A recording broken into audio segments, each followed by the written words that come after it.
안녕하세요. 홍현실입니다. 월요일부터 일요일까지 하루도 쉬지 않고 여러분 만나 뵙고 있습니다. 오후 4시 50분마다 시작합니다. 끝장 뉴스 지금부터 시작하도록 하겠습니다.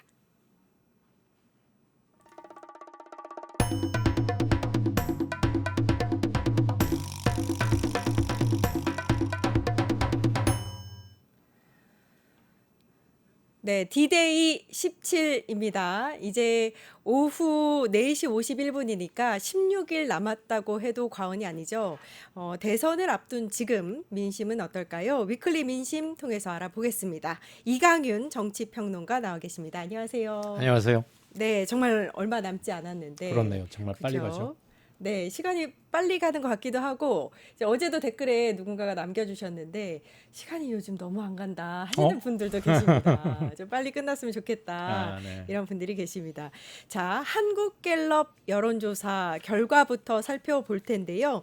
이번 조사는 무작위 추출된 무선전화 가상번호에 전화조사원 인터뷰 방식으로 진행이 됐고요. 접촉률 40.7%, 응답률은 16.4%였습니다. 신뢰 수준 95%, 표본 오차는 플러스 마이너스 3.1%포인트였습니다. 중앙선거 여론조사 심의위원회 참고하시면 되겠습니다. 자, 이재명 민주당 대선 후보가 한국갤럽 조사 기준 처음으로 과반인 50%를 넘었습니다. 51% 지지율을 기록했는데요.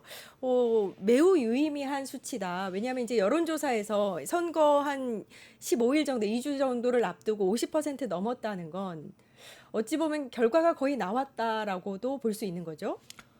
네, 선거 3, 4주일 전의 여론 지형이 투표 결과에 거의 그대로 직결돼 왔기 때문에 네. 지금 한 16, 7일 남았잖아요. 예. 갤럽 기준으로 처음으로 과반 51%가 나왔는데 이걸 투표로 그대로 대입할 수는 없지만 네. 크게 이번 투표율은 꽤 높을 것 같긴 해요. 물론 보수 어. 쪽에서 투표를 포기하는 그 보수의 투표 참여율이 예전보다 좀 낮아질 가능성은 있어 보입니다. 네, 네. 워낙 실망스러운 게 많으니까. 네. 그런데 중도나 이른바 진보권에서는 계엄 내란을 겪으면서 큰일 났다. 이대로 두어서는 나라가 안 되겠구나. 네. 그래서 아마 투표율은 그쪽에서 좀 올라갈 것 같고요. 단독으로 50을 넘겼다는 얘기는 다른 변수들에 무관하게 혼자 당선권에 진입했다는 얘기잖아요. 네. 그런 점에서는 갤럽 기준으로 처음 50을 넘었다는 것은 의미 부여가 가능합니다. 같은 조사 보면 김문수 국힘 후보가 29%, 네. 그리고 이준석 후보도 지금 10%에는 이르지 못하고 있어요. 네. 여러 걸 종합해 보면 6에서 한 8 사이를 왔다 갔다 하는데 김 후보나 이준석 후보는 거기에 묶여 있다. 몇 주째 네. 이렇게 볼 수 있겠고, 이재명 후보 같은 경우는 물론 계엄 내란이라는 강력한 정치적 요인이 지배하는 선거 기간이니까 네. 우위가 예상이 돼 왔었습니다만 꾸준하게 유지하면서 조금씩 상승세를 보이고 있는 반면에 국민의힘은 후보 선정 과정에서 너무나 큰 참극이나 해프닝이 있었잖아요. 예, 뭐 그렇죠. 막 바꿔쳤다가 또 예. 아니래다. 그러니까 아침에 잠 깨서마다 뭐가 휙휙 바뀌어 있으니까 네. 이게 뭐 장난하는 거야? 뭐 이런 게 있었고. 그다음에는 윤석열 전 대통령, 윤석열 씨 탈당 문제 가지고 또 며칠째 저러고 있잖아요. 네. 그게 뭐 대단한 거라고. 예. 실은 당연한 건데 네. 결국 오늘 탈당을 하긴 했던데 네. 만시지탄이니까 네. 그래서 어쩌란 얘기야? 이런 반응들이 더 그렇죠. 많죠. 네. 그리고 개혁신당 후보는 이 국면에서는 제3지대 국면이 힘을 발휘하기 좀 힘든 상황이긴 합니다. 네. 그래서 이런 오늘 갤럽 조사가 많은 걸 상징하고 있다고 보입니다. 특히 또 눈에 띄는 게 다음 여론조사 결과를 보면 대구 경북에서 이재명 후보가 34%의 지지율을 보이고 있습니다. 네. 우리 후보 이재명 후보가 이제 민주당에서 TK 그러니까 대구 경북에서 3% 이제 앞자리 수가 3인 경우는 굉장히 놀라운 수치다 이런 반응이 나오고 있는데 어떻게 보세요? 되게 민주당 계열 후보들이 TK 지역에서 선전했을 때 앞 숫자가 2자로 시작하는 20%대였잖아요. 네. 그전에는 10%대였고 오히려 한 자릿수가 나올 때도 있었어요. 네. 김대중 뭐 그 선거 때는 그랬고 아무튼 마의 20 뭐 이런 얘기였는데 지금 34% 나왔지 않습니까? 네. 굉장한 거죠. TK에서 30%를 넘겼다는 게. 예. 불과 3년 전인 2022년 이재명, 윤석열 맞붙었던 대선에서는 이재명 후보가 TK에서 21%, 네. 경북에서 23.8, 그러니까 24%쯤 얻었어요. 아시다시피 3년 전에 0.73% 포인트 차이라는 그랬었죠. 아주 정말 뭐 간발의 차이, 네. 아주 극미한 차이로 승부가 갈렸는데 그때도 TK에서 30%는커녕 20% 초반에 머물렀는데 지금은 물론 여론조사이긴 하지만 3자를 찍고 있다는 것은 계엄 내란이 가져다준 충격과 함께 정권 교체에 대한 열망 그리고 이재명 개인에 대한 정치적 기대도 상당히 커져 있다. 네. 이른바 민주당 계열 후보로서는 TK 지역에서 지금 가장 많이 높게 나오고 있는 거죠. 네. 국민의힘의 김문수 후보는 TK는 자기들 텃밭이라 그러잖아요. 그런데요. 몇십 년째 예. 텃밭인데 과반에 미달했어요. 그러니까요. TK에서 48%밖에 안 나왔어요. 네. 그거는 국힘의 현재 질이 멸렬한 상황을 그대로 반영하고 있다. TK마저 민심을 돌리고 있는 국힘으로부터 민심을 돌리고 있는 이런 방향이라고 볼 수 있겠는데 네, 예전 텃밭이 아니다 그렇죠. 이거죠. 이런 상황 때문에 아마 민주당 이재명 후보가 보수 성향이 강한 험지라고 할 수 있는 TK를 먼저 가서 좀 돌아보지 않았을까. 근데 또 이런 선거 운동에 영향을 미친 게 아니냐 이런 분석도 있습니다. 여러 가지가 종합적으로 작용했다고 보이는데요. 네. 지난주에도 이 자리에서 말씀드린 기억이 났는데 골목골목 경청 투어 있지 그렇죠. 않습니까? 네. 그 정말 잘한 겁니다. 안 그래도 민주당이나 이재명 후보에게 유리한 상황 하에서 진행된 선거운동 대선이고 네. 사실 계엄 내란이라는 것 자체가 말이 안 되고 상상할 수 없는 거니까 네. 국민의힘 후보는 원래는 선거를 낼 자격조차 후보를 낼 자격조차 없는 정당이긴 그렇죠. 합니다. 예. 어쨌거나 우리는 한번 붙으면 그래도 또 그 놈은 망령처럼 보수대 진보 이렇게 똘똘 나눠가지고 막 이러는데 네. 그래서 이성적이고 합리적인 것들도 한번 진영으로 콱 뭉쳐버리면 무시되기 십상이었지 않습니까? 네. 그럼에도 불구하고 골목골목 경청 투어는 매우 정치적으로든 행정적으로든 의미 있는 문제였고 그런 모든 것들이 TK에서 30%대를 돌파하는 걸로 나오는 게 아닌가. 알겠습니다. 자, 모든 대부분의 선거에서 표심의 바로미터다 하는 지역이 바로 대전, 세종, 충청 이쪽입니다. 네. 그런데 이쪽의 지지율도 대전 46%, 세종 29%, 충청 7%, 이재명, 김문수, 이준석 순서입니다. 역시나 이재명 후보가 굉장히 높은 지지율을 받고 있다라고 볼 수 있는데 어떻게 보이세요? 네, 충청 지역은 그때 선거에서 여당이거나 아니면 승리하는 당이 거의 매번 이겨왔어요. 네. 작년에 있었던 4월 국회의원 총선에서도 민주당의 대승인 것처럼 석권을 했죠. 네네. 충남북 세종 전체를. 네. 그 전에 윤석열 후보가 이겼던 2022년 대선은 또 그렇지 않았고 그래서 경기도 수도권에서 하나 고르라 그러면 인천이 좀 그런 바로미터고 맞습니다. 예. 전국에서 고르라 그러면 네. 충청이 네. 그래서 충청에서 이긴 사람이 이긴 측이 아, 그 선거를 이긴다 이런 뭐 깨지지 않는 불문율처럼 공식이, 네네. 통설이 돼 있는데 이번 선거에서 저는 여기 현재 갤럽 조사로는 민주당 46% 후보 이기는 걸로 나왔잖아요. 네. 저는 이거보다도 조금 더 올라갈 가능성이 상당히 있다. 그런가요? 이렇게까지 보여지고요. 네.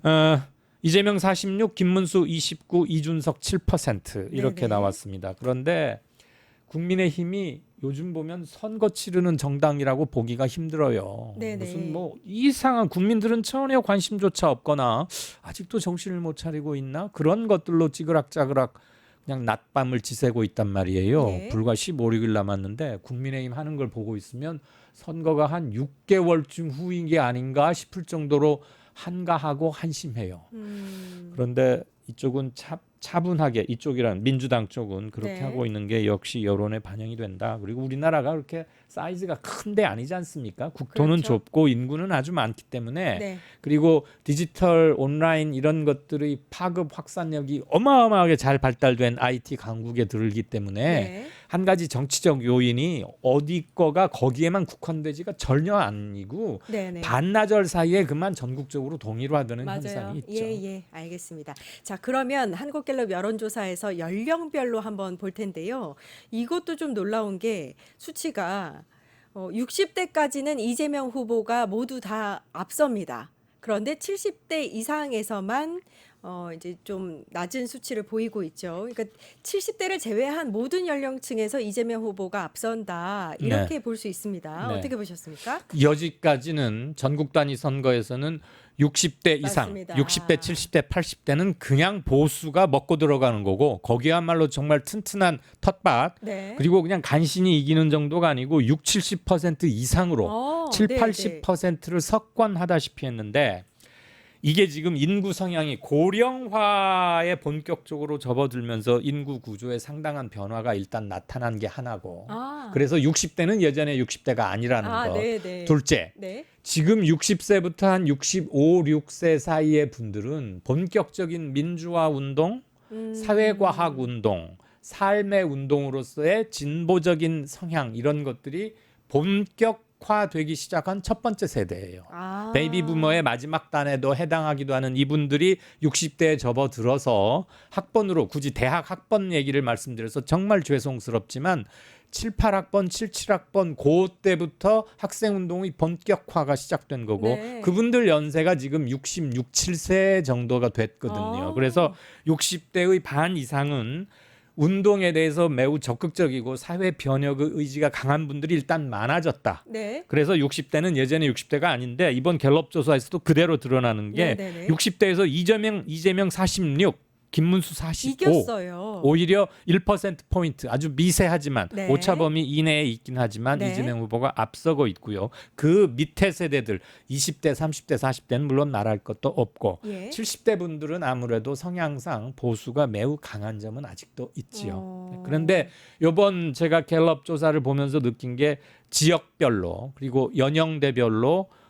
어디 하면 무조건 어디 뭐 집행이만 꽂아놔도 당선돼 이런 것들은 많이 흔들리고 없어졌다. 있다. 아. 아직은 없어졌다고 흔들려- 말하기는 좀 흔들리고 뭐하고 있다. 본격적인 균열의 조짐이 왔다. 거기에 계엄 내란도 함께 얹혀졌기 때문에 이건 우리나라 정치 문화나 이른바 동서간에 고착화된 지역 감정이 아주 참여해 왔지 않습니까?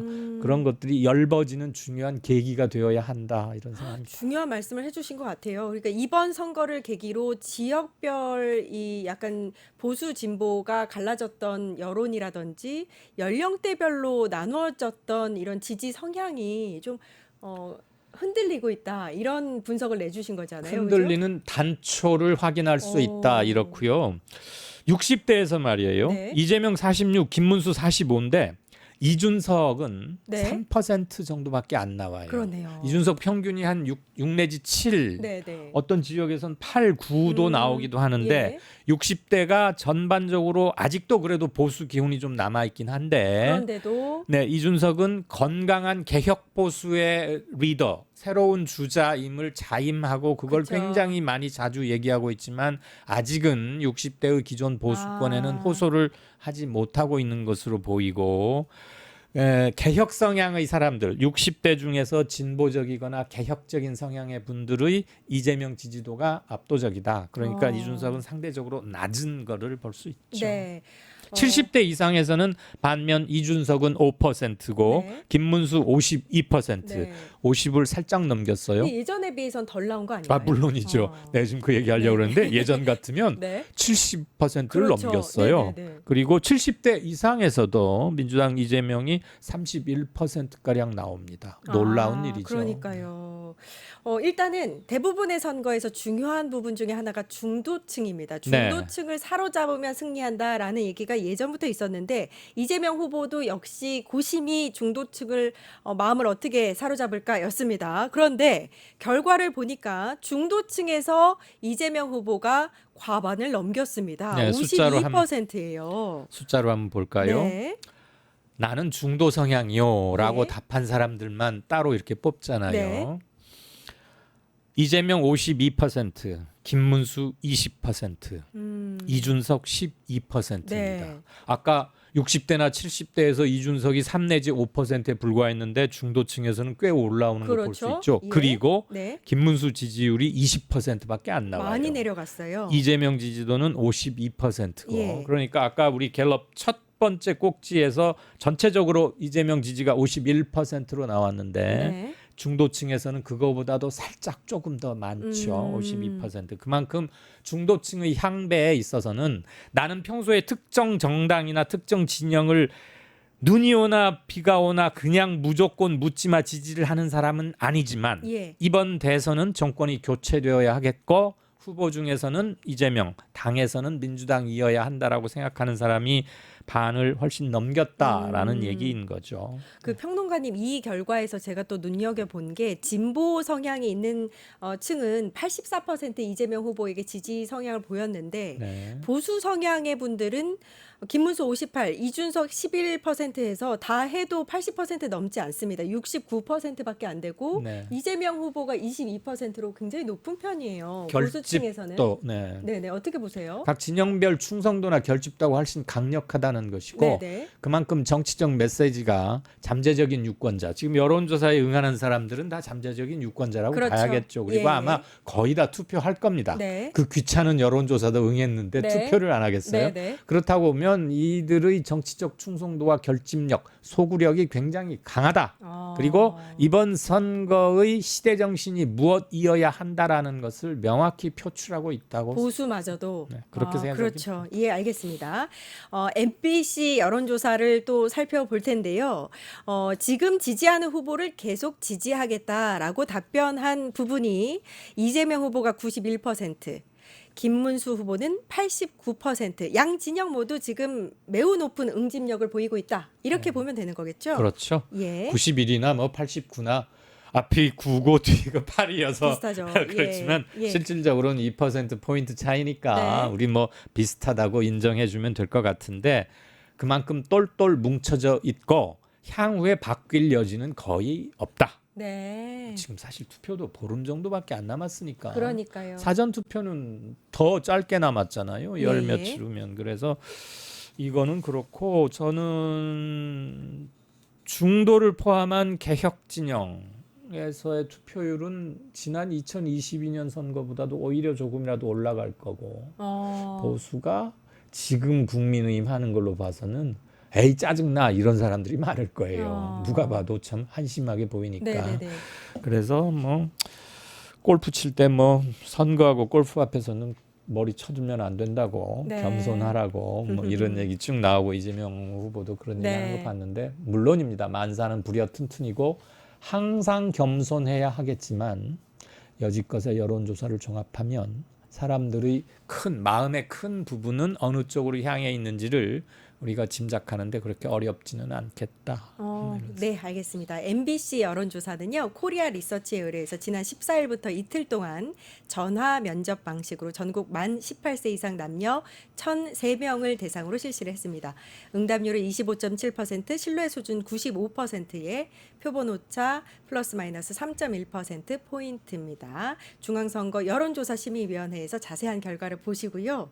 아까 이제 이재명 후보가 골프나 선거는 고개 쳐들면 저 이 말씀하셨다고. 근데 저도 사실 조금 걱정되는 부분 중에 하나가 매우 이기고 있으니까 혹시 진보층이라든지 중도층에서 어차피 결과는 정해져 있으니까 선거 안 해도 돼라고 할 수도 있잖아요. 게다가 이제 사전 선거가 이번에는 목요일, 금요일 이렇게 걸쳐 있어요. 네. 그래서 혹시 선거 투표율이 좀 낮아지면 어떡하나? 아까 전에 근데 투표율이 이번에는 매우 높을 거라고 말씀하셨어요. 아니 뭐 사실 전국 단위 선거에서 1~2% 포인트 높이기가 그렇게 생각보다 쉽진 않아요. 네, 맞아요. 몇십만 명이 참 몇 천만 명이니까 네. 모술은. 네. 그런데 이번 선거가 갖는 의미가 있잖아요. 아, 계엄 내란을 국민들이 직접 앞장서서 극복도 내란 했지만, 종식. 네, 정치적으로 법적인 것은 이제 국회와 뭐 알아서 잘 되어 가야 하는 것이고, 네. 정치적으로 확실히 심판과 의지 표명을 하겠다.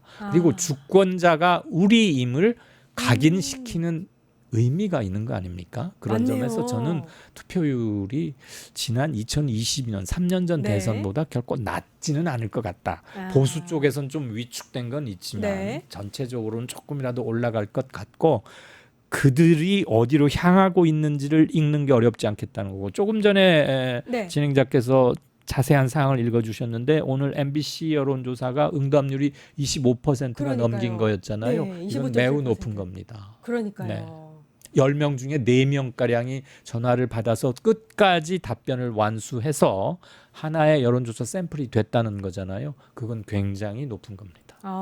이번 대선에 매우 큰 의미가 내란 종식이고 그렇죠. 대한민국의 주인은 국민이다라는 걸 보여줄 수 있는 선거가 될 것이다. 네. 그래서 투표율이 매우 높을 것이다. 이렇게 분석을 해주셨습니다. 자, MBC 여론조사 정당별 지지율을 살펴보면요. 네. 민주당이 47%, 국민의힘은 32%, 개혁신당 6%, 조국혁신당 2% 순으로 지지도가 나타났습니다. 정당 지지도는 민주당이 굉장히 계속해서 좀 올라가고 예, 있는 상승 올랐습니다. 세를 보이고 있는 상황이죠. 그렇습니다. 예. 한 달 전, 약 5주 전에 비해서 5 내지 6%포인트가 올랐어요. 그때 40 내지 41 정도였거든요. 네네. 근데 4, 5주 만에 5%포인트 육박해서 지금은 이제 47% 나왔으니까 네. 50에 육박하고 있잖아요. 음, 과반에 육박하고 있는 형국이고 네. 계속 우상향 끝선이 살아있기 때문에 지금 우리가 앞에 후보별 지지율과 동일한 패턴으로 가고 있는 것을 확인할 수 있죠. 그리고 민주당 47, 국민의힘 32%예요. 15%포인트가 차이가 난다는 것은 오차범위 훨씬 밖에서 이 추세가 그렇죠. 굳어졌다. 예, 예. 다지기가 진행되고 있다라는 다지기가. 것이고, 개혁신당이 6%가 나왔다는 게 저는 약간 눈길이 가요. 그래서 다음 주 것도 다시 한번 저는 개인적으로는 이 부분도 왜요? 볼 생각입니다. 조국혁신당은 물론 작년 총선에서는 굉장한 선풍을 일으켰고 그랬죠. 득표율에서 12%, 맞습니다. 12.8인가 나왔으니까 네. 어마어마한 거였는데, 예. 요 국면에서는 물론 대선 후보를 내지 않고 민주당과 같은 궤로 움직이고 있고 자신의 독자성을 그렇게 도드라지게 강조하지는 않기는 하지만 네. 개혁신당보다 현재 MBC 조사로만 치면 개혁신당 6%, 조국혁신당 2% 이렇게 나왔잖아요. 예. 그래서 이 추세도 저는 개인적으로는 따로 한번 볼 겁니다. 물론 대세 양당 간의 대결이라는 그 관점에서의 그렇죠. 대세는 전혀 영향은 없고요. 네. 조국혁신당이 좀 낮게 나왔다고 보시는 건가요? 높게 그랬죠. 나왔다고. 우선 작년 총선에 비해서도 좀 낮아졌고 아. 후보가 없는 점을 감안하더라도 개혁신당과 저는 이렇게 차이가 나리라고는 생각지 않았는데 아마 역시 선거에서는 후보를 내고 안 내고가 역시 상당히 중요하다 이런 걸 알 수 있겠고, 그렇지만 큰 점에서는 민주당과 조국혁신당이 목표점이 다르거나 그렇지는 않기 네. 때문에 이건 네. 범진보 진영으로 보는 게 맞습니다. 네. 알겠습니다. 자, 정권 교체 여론은 어떤지 좀 살펴보겠습니다. 지속적으로 상승을 하고 있다라고 볼 수 있는데요. 네. 반면에 정권 재창출 여론은 하락하는 모습 보고 계십니다. 이건 어떻게 보셨어요? 사실 이건 뭐 너무나 당연한 건데 코멘트나 해석이 굳이 필요치 네. 않는 대목이긴 네. 한데, 숫자로 어떻게 나왔는지를 우리 다 함께 확인한다는 의미에서 네네네. 말씀드리자면, 정권이 교체돼야 되겠다가 4월 14일에는 51%, 네. 살짝 50을 넘겼는데 5월 16일 한 달 만에 57%로 올라왔어요. 예. 그러니까 이거는 뭐 거의 이제 60%를 향해서 가고 있잖아요. 그렇죠. 그다음에 정권 유지하자. 그러니까 그냥 국민의힘이 계속 집권하자 이 네. 소리 아니에요. 네. 4월 14일에는 이게 36이었는데 한 달 뒤인 5월 16일에 32로 줄었습니다. 예. 국힘 이 정권 유지율이 4%포인트 줄어든 반면에 교체율은 6%포인트 늘었기 훨씬 때문에 늘었어요. 이쪽에서 빠진 것이 그냥 이렇게 단순히 플러스 마이너스가 아니라 자체적으로 늘어났다. 중도에서 맞- 이렇게 왔다라는 것을 확인할 수 있는 거고요. 저는 정권 재창출론이 32%나 나온다는 게 좀 오히려. 놀라워. 알겠습니다. 네. 그 대선을 17일 이제는 좀 이제 시간이 갔으니까 한 16일 정도 앞두고 다양한 대선 관련 여론조사를 자세하게 살펴봤습니다. 위클리 민심 이강윤 정치평론가 이야기 나눠봤습니다. 감사합니다. 고맙습니다. 네, 이어서 정치인생톡 바로 찾아뵙겠습니다.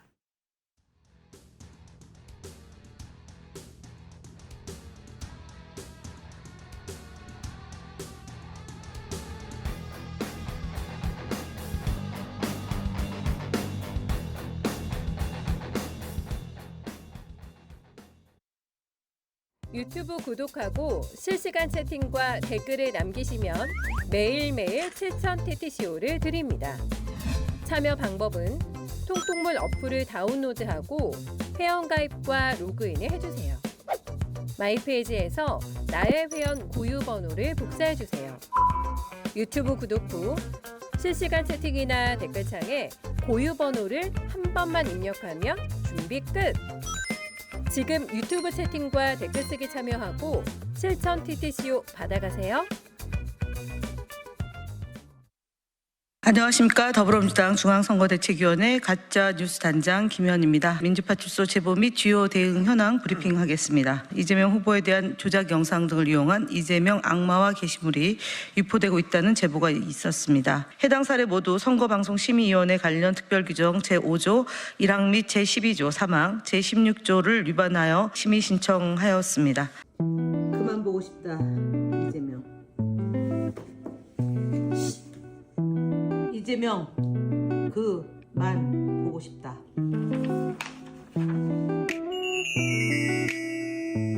레디 액션. 지금은 이재명! 지금은 이재명! 지금은 이재명! 지금은 이재명 와. Cause you are my girl, you are the one that I envision in my 네. 너무 재밌는 거 아닙니까? 너무 재밌는 영상을 보고 시작을 합니다. 6월 3일 조기 대선 앞두고 분주하게 돌아가는 정치권의 주요 이슈 생생하게 분석해 보겠습니다. 정치인생톡 김현 더불어민주당 의원님 나와 계십니다. 안녕하세요. 네, 안녕하세요. 네, 선거 운동복을 입고 계시네요. 네. 지금은 이재명 1번 이렇게 써 있습니다. 네. 조끼로 입으신 건 제가 처음 본 것 같습니다. 많이 덥죠? 더워서 조끼로. 네. 네, 알겠습니다. 자, 이제 어느덧 17일 남았는데 선거 어떻게 진행되고 있는 것 같으세요? 저희가 6월 12일부터 선거운동을 시작했지만 사실상 지난 12월 3일 날 네. 윤석열의 계엄 선포가 국민들에겐 조기 대선을 맞이할 수 있겠구나라고 생각했던 그런 계기가 되지 않았겠습니까? 네. 그리고 나서 헌법재판소 4월 4일 날 8대 0의 그 파면 결정 나고 그리고 5월 10일부터 이제 선거 준비를 본격적으로 한 건데 사실은 많은 국민들 마음속에는 저런 대통령이 우리의 대통령일 수는 없다. 네. 그래서 빨리 선거가 이루어지면 투표를 행사하겠다라는 많은 준비를 하고 계셨다라는 게 현장에서 느끼는 체감입니다. 지난 총선에서 제가 느꼈던 것보다 훨씬 더 적극적이고요. 그리고 이재명 대통령이 잘할 것 같다라는 말씀도 해주시고요. 저희 안산의 경우는 아직 그 후보가 못 왔거든요. 유세를 하러. 네. 그래서 볼 때마다 후보님 언제 오시냐는 보고 싶다. 물음이 참 많습니다. 아. 언제 오십니까? 궁금합니다. 저도. 네. 그러니까 많은 분들께서 이제 새로운 정권, 다음 차기 정권에 대한 관심이 굉장히 높으시고 많이 기다리고 높습니다. 계시다. 라는 절박하게 말씀을 기다리고 있습니다. 절박하게 네, 기다리고 왜냐하면 있다. 저희가 지역화폐도 활용도가 높았는데 네. 그것도 윤석열 그쵸. 정권에서 예산을 없앴고 없앴어요. 네. 그다음에 코로나19를 극복하는 과정에서 소상공인들이 진짜 힘들었잖아요. 예. 근데 그 엎친 데 덮친 격으로 대통령이 나라 살림을 제대로 돌보지 않은 것이 그 네. 뭐 이렇게 후폭풍이라고 얘기해야 되나요? 예. 그런 것들이 매우 심각하게 오고 있어서 네. 뭐 아이 어른 할 것 없이 모두 다 새로운 정부 진짜 대한민국을 기대하고 또 희망도 하고 네. 그리고 잘할 수 있을까라는 약간의 의구심을 갖고 계신 분들도 물론 계십니다. 왜냐하면 저희가 2022년도에 한 20여만 표 차이로 졌는데 그쵸. 그러면은 윤석열을 찍은 사람도 상당히 많이 있다는 얘기잖아요. 예. 윤석열을 찍은 사람들이 갑자기 이재명 후보를 지지할 수는 없기 때문에 거기에 계신 분들이 찍긴 찍어야 되는데 좀 그렇게 생각하시는 분들이 있어요. 예. 선뜻. 그래서 그런 분들에게는 이재명 대표의 장점을 많이 말씀드리고 있는 와중에 있습니다. 네. 그런가 하면 뭐 항상 선거만 되면 문제가 되는 부분 중에서 가짜 뉴스가 있는데 네. 의원님께서 가짜 뉴스 대응 단장으로 계세요. 네. 그래서 이 가짜 뉴스 요번에도 이번 선거에도 좀 많은지 또 어떻게 대응하고 계신지 좀 궁금합니다. 저희가 민주파출소, 그러니까 국민소통위원회가 있고요. 예. 그 민주파출소는 1월 23일부터 네. 월요일부터 금요일까지 매일 브리핑을 하면서 가짜 뉴스 허위 조작 정보가 SNS 상으로 그다음에 유튜브 그리고 네이버 등 그 커뮤니티에서의 댓글로 퍼날라지고 있습니다. 그래서 네. 저희 그러니까 그리고 기존의 이제 미디어 시장에서도 그런 일들이 있어서 네. 극우 매체들의 허위 조작 정보에 대해서는 저희가 경찰에 사이버 수사대 신고도 하고요. 네. 그다음에 언론중재위에 민원을 넣고 그다음에 지금은 이제 선거방송심의위원회인데 네. 방송과 관련된 허위 조작 정보는 이제 선거 방심위에 그러니까 선방심위에 넣고 네. 그리고 유튜브의 경우는 유튜브에 가이드라인이 있습니다. 예. 폭력이거나 선정 가짜 뉴스에 대해서는 저희가 민원을 넣으면 절차에 따라서 삭제를 하기도 하고 예. 그 유튜브 채널을 폐쇄시키기도 하고 네. 이제 그런 것들을 지금 쭉 하고 있는데 구체적으로는 이재명 후보에 대해서 지난 2022년도에 무죄가 나거나 그다음에 가짜 뉴스임을 이미 법원에 판단을 내려진 일도 지금 퍼날르고 있습니다. 뭐 소년원에 갔다 왔다는 등 네. 그다음에 SK텔레콤과 코나아이랑 연결이 돼 있다는 네. 내용 등 이런 모두 다 내용들이 가짜 뉴스죠. 가짜 뉴스인데 퍼날르는 것에 대해서는 이제 이미 대법원 판결까지 무죄가 확정이 된 것을 퍼날르는 거는 당연 이제 고발 대상이 되는 거고요. 네. 그다음에 SK텔레콤이 최근에 이제 해킹되고 나니까 또다시 이재명 후보와의 연관성을 조작해서 만드는 거에 대해서도 저희가 경찰에 그 관련 내용을 이제 고발하고 그래서 네. 법의 심판을 받도라는 큰 영역이 있고요.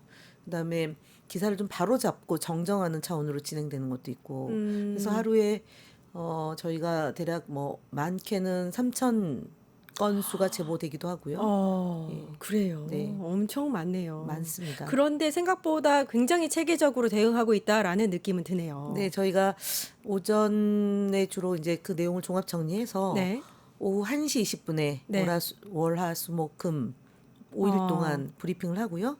또 월수금 이제 브리핑 끝나고 저희가 델리민주라고 저희 더불어민주당이 운영하고 있는 유튜브가 있습니다. 네. 거기서 또 한 30분에서 40분 사이에 이제 저희가 발표한 내용을 또 국민들에게 설명하는 그런 이제 토론회도 또 하고 있습니다. 토크가 필요하다고 있습니다. 생각합니다. 네. 예, 네. 알겠습니다. 고생을 많으신데요. 네. 이재명 후보가 다음 주부터 방탄 유리막 안에서 유세를 한다고 합니다. 그동안 이제 테러라든지 공격에 대한 제보가 끊이지 않았던 걸로 알고 있는데 지금은 어떤 상황인지도 궁금하고 이 방탄 유리막 정도면 안전한 게 맞는지 많은 국민들이 궁금해하실 것 같아요. 예, 지금 2024년 1월 2일 날 행사장에 갔다가 이제 피습을 당하고 테러를 당했던 그런 아픈 네. 현장을 이제 큰일 날 뻔했어요. 당원들이나 예. 국민들이 다 목격을 했기 때문에 네. 두 번째는 계엄이라는 정말 상상할 수 없는 일을 현직 대통령이 선포를 하고 그 계엄에 동원됐던 사람들 중에 여전히 이제 야당 후보에 대한 테러를 자행하겠다라는 그런 제보도 있는 거고요. 예. 그리고 구체적으로는 뭐 총기까지 수입해서 들어왔다라는 것까지 있어서 저희가 공식 선거 운동을 시작한 이래 경력을 좀 많이 투입을 하고요. 네. 경찰의 도움을 받아서 예. 그다음에 이제 저희 이제 사적으로 후보 측에서 이제 경선 때도 했고요. 경호 인력을 경호원들을 이제 네네네. 근접 경호를 하고 있고 경찰 중에도 근접 경호를 하고 있고 예. 그다음에 이제 건물 옥상에서 테러가 그렇죠. 발생할 수 예. 있을 것을 대비한 무장 경호가 또 있고요. 무장 네. 경찰의 경호가 있고 그리고 저희 이제 자원봉사자들 안에서도 경찰 그다음에 이제 유단자들 출신 경호원 출신 그다음에 국정원 출신 예. 대테러 그런 일을 하셨던 분들이 자발적으로 또 움직이는 분들이 있고 네. 당 선대위 기구 안에 경찰 출신 이모선 사무부총장이 수석 네. 사무부총장이 경찰 출신입니다. 예예. 그분을 중심으로 해서 이렇게 이제 훈련을 받은 정치인들이 좀 있어요. 아, 네네. 예, 군 경찰 출신들, 출신이 좀 군 있으시죠? 출신들도 군 있고요. 출신도 네. 있고. 네. 그래서 그분들로 해서 이제 작전을 짜고 대비를 하고 하는 시스템으로 3중 4중막으로 하고 특히 이제 방탄유리는 그래도 혹시 모를 그런 상황을 대비해서 네. 트럼프 대통령이 이제 후보 시절에 방탄유리를 썼던 걸 직접 찍어서 보내주시기도 합니다. 이런 걸 왜 안 하냐. 네. 그래서 우리 걱정이 많으세요. 예, 걱정이 사실. 많은 이제 네. 국민들 때문에도 지금 방탄유리를 준비해서 다음 주부터 활용할 계획을 갖고 있습니다. 네, 알겠습니다. 자, 이재명 후보가 이번 주 금요일이었나요? 계속해서 뭐 전남, 전북, 광주 이렇게 해서 이순신의 길, 네, 그렇죠. 그 호남 지역을 돌고 계세요. 어떤 비전 발표도 있었다고 알고 있는데 네. 어떤 비전 발표가 그러니까 있었나요? 서울을 시작으로 해서 네. 경기 해서 여기는 그 주로 첨단 산업 쪽으로 했고요. 예. 그다음에 대전까지 내려갔고 그리고 나서 경상도 쪽을 한 네. 바퀴 돌고 그랬었죠? 호남으로 넘어갔습니다. 예. 그래서 지금 이제 호남은 이제 오늘이 5.17, 5.18 전야제고요. 네. 그래서 순천, 뭐 여수, 강양 중해서 이렇게 쭉 하고 네. 그리고 오늘은 광주에 계십니다. 이순신의 길입니다. 그래서 네네. 나라를 구한 이순신의 길. 네, 나라를 구한 그런 호남의 정신을 강조하는 차원에서 네. 어제 제가 알기로는 어제 오늘 이렇게 지금 하고 계신 걸로 지금 이 시간에는 지금 전야제 5시 반이니까 맞아요. 광주 5시부터 5.18 전야제입니다. 전야제 네. 참석을 위해서 가 계시겠네요. 광주에. 참고로 저는 오늘 여기 나오면서 못 갔습니다. 너무 감사합니다. 네. 뉴스토마토 우리 네, 시청자 위해서. 여러분들에게 네. 네, 이런 설명을 해주시기 위해서 네. 이재명 후보가께서 그 골프와 선거는 고개 쳐들면 진다라고 말씀하셨어요. 주의를 주신 거죠. 네, 맞습니다. 그쵸? 겸손하게 진실되게 최선을 다하는 골목골목을 누비면서 유권자들 만나며 이재명 후보의 장점을 설명하고 그리고 우리 국민들이 원하는 바를 경청하는 그런 낮은 자세의 선거를 치러야 된다라는 말씀 귀에 박히도록 듣고 있습니다. 네. 아, 그러시군요. 근데 그 후보께서 이제 주변에만 말씀하시는 게 아니라 제가 느끼기에는 선거 요새 그 때마다 나오는 그 공개되는 영상들을 보면 굉장히 겸손한 마음으로 네, 네, 맞습니다. 네, 유권자를 만나고 계신 게 느껴져요. 2022년 대선을 져서 네. 3년이란 기간 동안에 국민이 겪었을 고통, 그다음 대한민국의 경제, 외교, 안보, 국방 부분이 다 지금 사실은 나빠졌지 않습니까? 네네. 그것이 대선을 졌던 것 때문에 나타난 현상이다. 그래서 되게 이제 반성도 많이 하시고 네. 준비도 오랫동안 하고 정말 세계로 나아가는 AI 3강이 되기 위한 처절한 몸부림을 지금 오늘이 D-17일인데 보통 이제 준비된 연설은 한 15분에서 20분인데 네. 2배 가까이 지금 하고 계셔요. 그러니까요. 네, 네. 예. 그리고 또 눈에 띄는 게 빨간색도 살짝 파란색도 통합, 예, 그렇죠. 네, 네. 중요하지 않다. 통합의 메시지를 계속해서 사실은 강조하고 계시고. 태극 문양이지 않습니까? 네. 그 파란색과 그렇죠. 빨간색이 조화를 이루는 통합의 메시지이고 태극의 그 상징인데 그걸 어느덧 우리가 태극기 부대라는 그러니까요. 그런 예. 극우 세력들에게 뺏겼던 것에 대해서 되게 안타깝게 여기고 이재명 후보가 대표 시절부터 태극기를 배지를 대신해서 달고 그러셨었죠. 다니셨거든요. 예. 그리고 저희에게도 달도록 권유를 하는데 이재명 대표는 대한민국이 다 이재명 후보를 알기 때문에 배지를 안 달아도 돼요. 근데 저희는 달아야지 아는 분도 있어서 네, 같이 다는 분도 있고 네. 저는 지금은 운동복을 입고 네. 평상시에는 국회의원 배지를 달고 다닙니다. 예. 네. 자, 어제도 오늘도 일단 김상욱 의원, 국민의힘 네. 탈당한 의원이죠. 김상욱 의원이 이재명 후보 유세차에 함께 오르고 함께 하고 있는 모습을 보이고 있습니다. 이런 모습은 사실 처음이라고 볼 수 있고 많은 선거에서 이렇게까지 이제 통합을 강조하고 상대 진영에서 오히려 이재명 후보를 지지하는 이런 모습도 네. 어떻게 보세요? 그게 이제 사실은 12월 3일 날 계엄을 선포하고 네. 계엄을 해제하기 위해서 동참했던 국민의힘 소속 의원 중에 김상욱 의원이 가장 먼저 본회의장에 등장을 했던 국회의원 아닙니까? 맞습니다. 그래서 말씀하셨던 그렇게 된 배경 중에 하나가 내란에 그 동조하거나 공범으로 있는 분들을 빼고 네. 그 나머지가 함께 새로운 대한민국을 만들어야 되는 거 아니냐, 다시 뛰는 대한민국을 만들어야 되는 것 아니냐라는 네네. 기존의 대선하고 좀 다른 성격의 대선이기 때문에 김상욱 의원처럼 국민의힘에 몸담고 있었던 현역 국회의원이 대선 과정에서 탈당하고 저희 당으로 선택하는 이런 일들이 있었던 네. 것 같습니다. 보통의 경우는 보통 대선에서는 그런 일은 거의 없죠. 네. 그러니까 이제 예를 들어서 국민의힘 의원까지는 저희가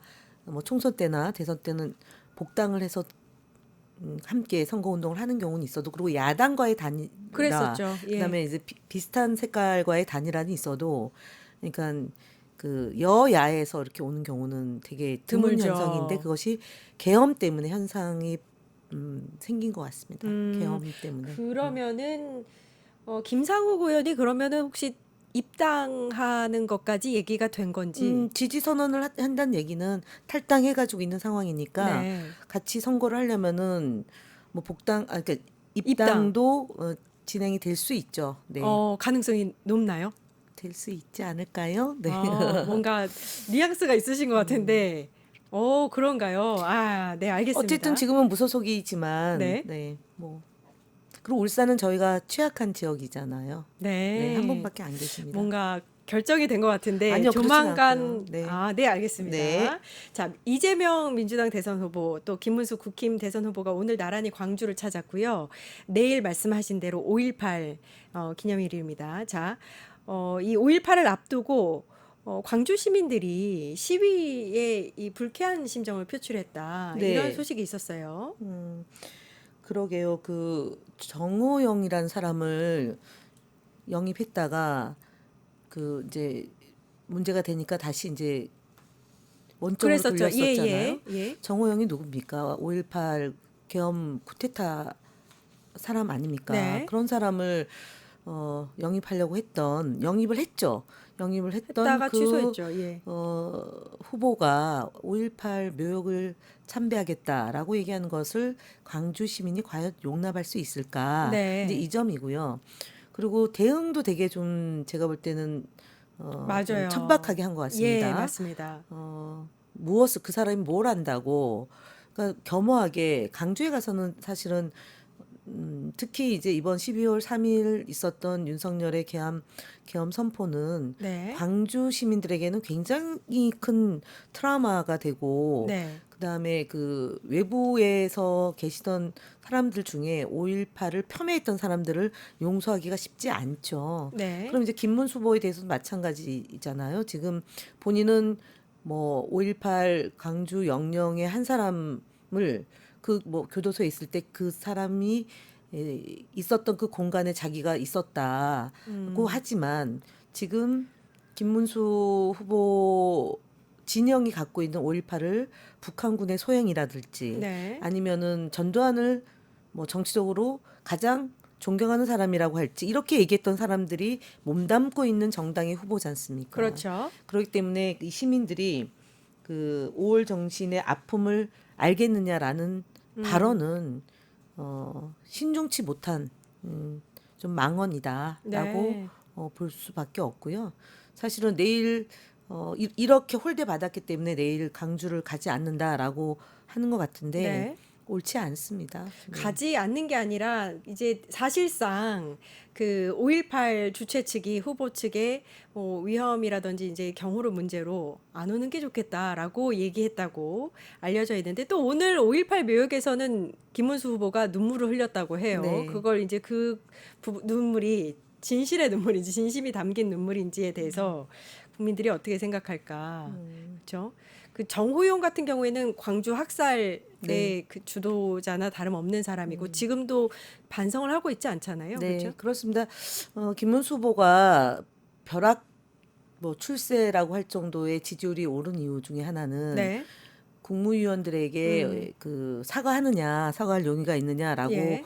해서 일어서서 사과하라고 그랬는데 김문수 후보만 당시에 국회 출석해서 일어나지 않았습니다. 네. 그래서 그쪽 진영으로부터 박수를 받아서 갑자기 부상한 대선 후보 아닙니까? 네.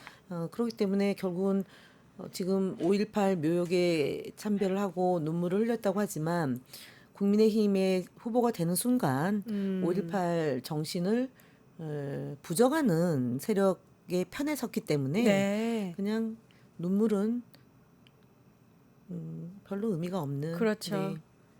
알겠습니다. 자, 이런 상황에서 이 김문수 후보와 국힘 측이 또다시 네거티브 유세를 벌이고 있어요. 이것도 역시 가짜 뉴스가 대부분인데 이 이재명 대선 후보는 일단 정책이라든지 공약이라든지 또 국민에게 가까이 다가서는 이런 모습의 행보를 보이고 있다면 김문수 후보는 또 국힘은 여전히 정적 죽이기, 네. 이재명 죽이기. 기승전 이재명. 그러니까요.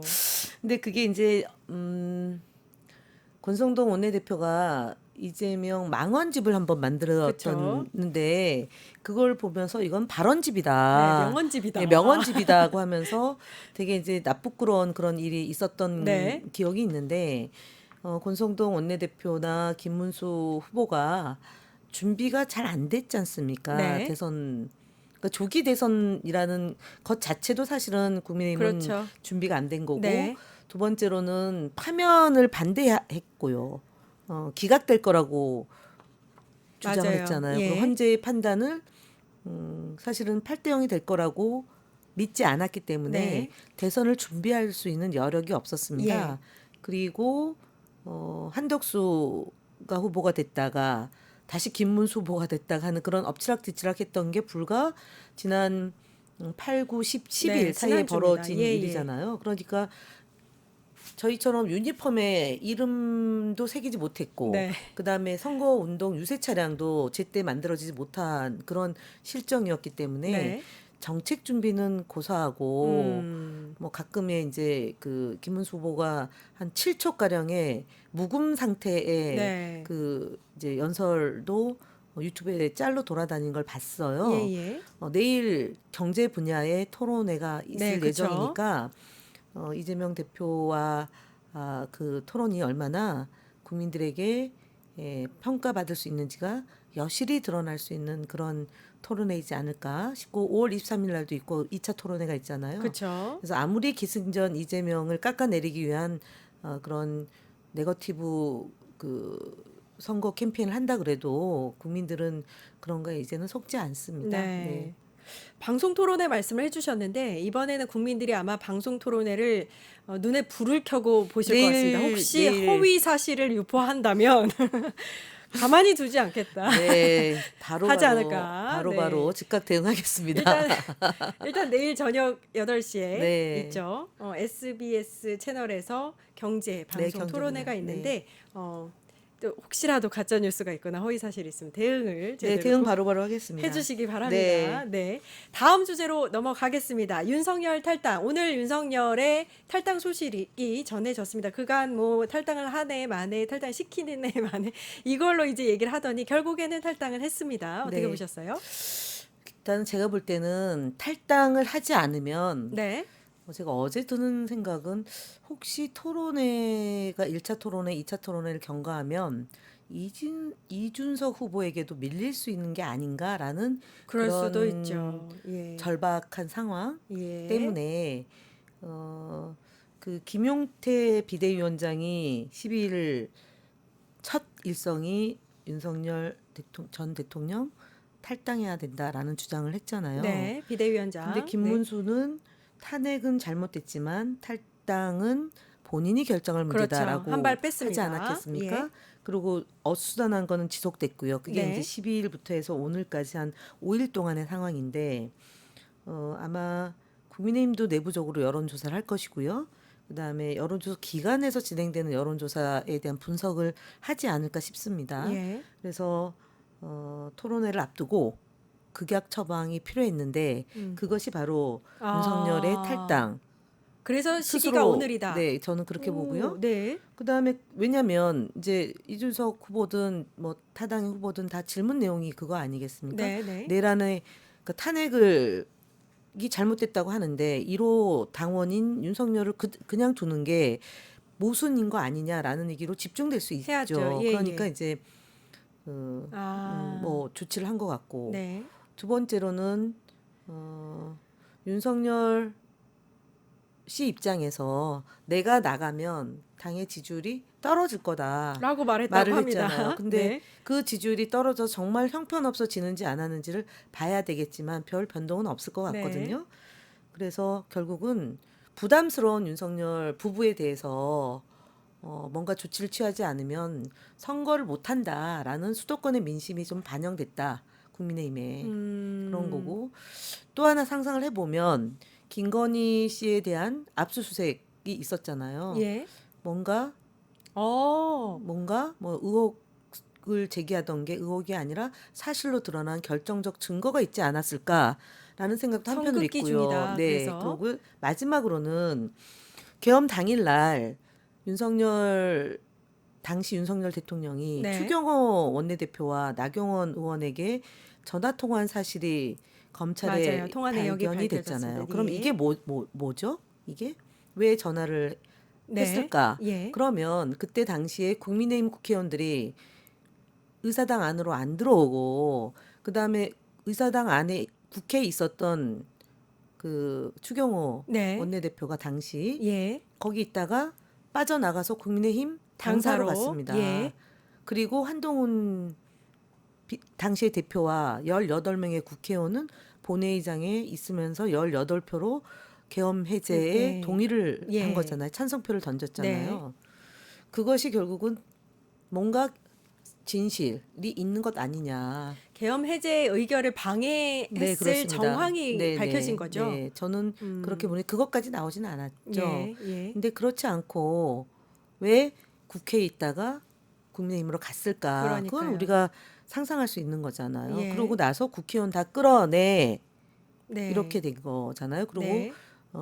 죽여라라고 하는 그 명단에 14명 네. 있었던 거고요. 예, 예. 그다음에 영연백이 500개가 있는 거고. 네. 그래서 결국은 이번 대선은 내란을 종식하고 국정을 안정시키는 준비된 대통령과 내란을 옹호하고 국정을 책임지지 못한 준비가 안 된 후보 간의 격돌인데 거기서 윤석열의 위치는 국민의힘이 보더라도 부담스러운 존재가 됐다. 그래서 본인이 무슨 뭐 백의종군이 아니라 곧 감옥에 갈 사람이기 때문에 네.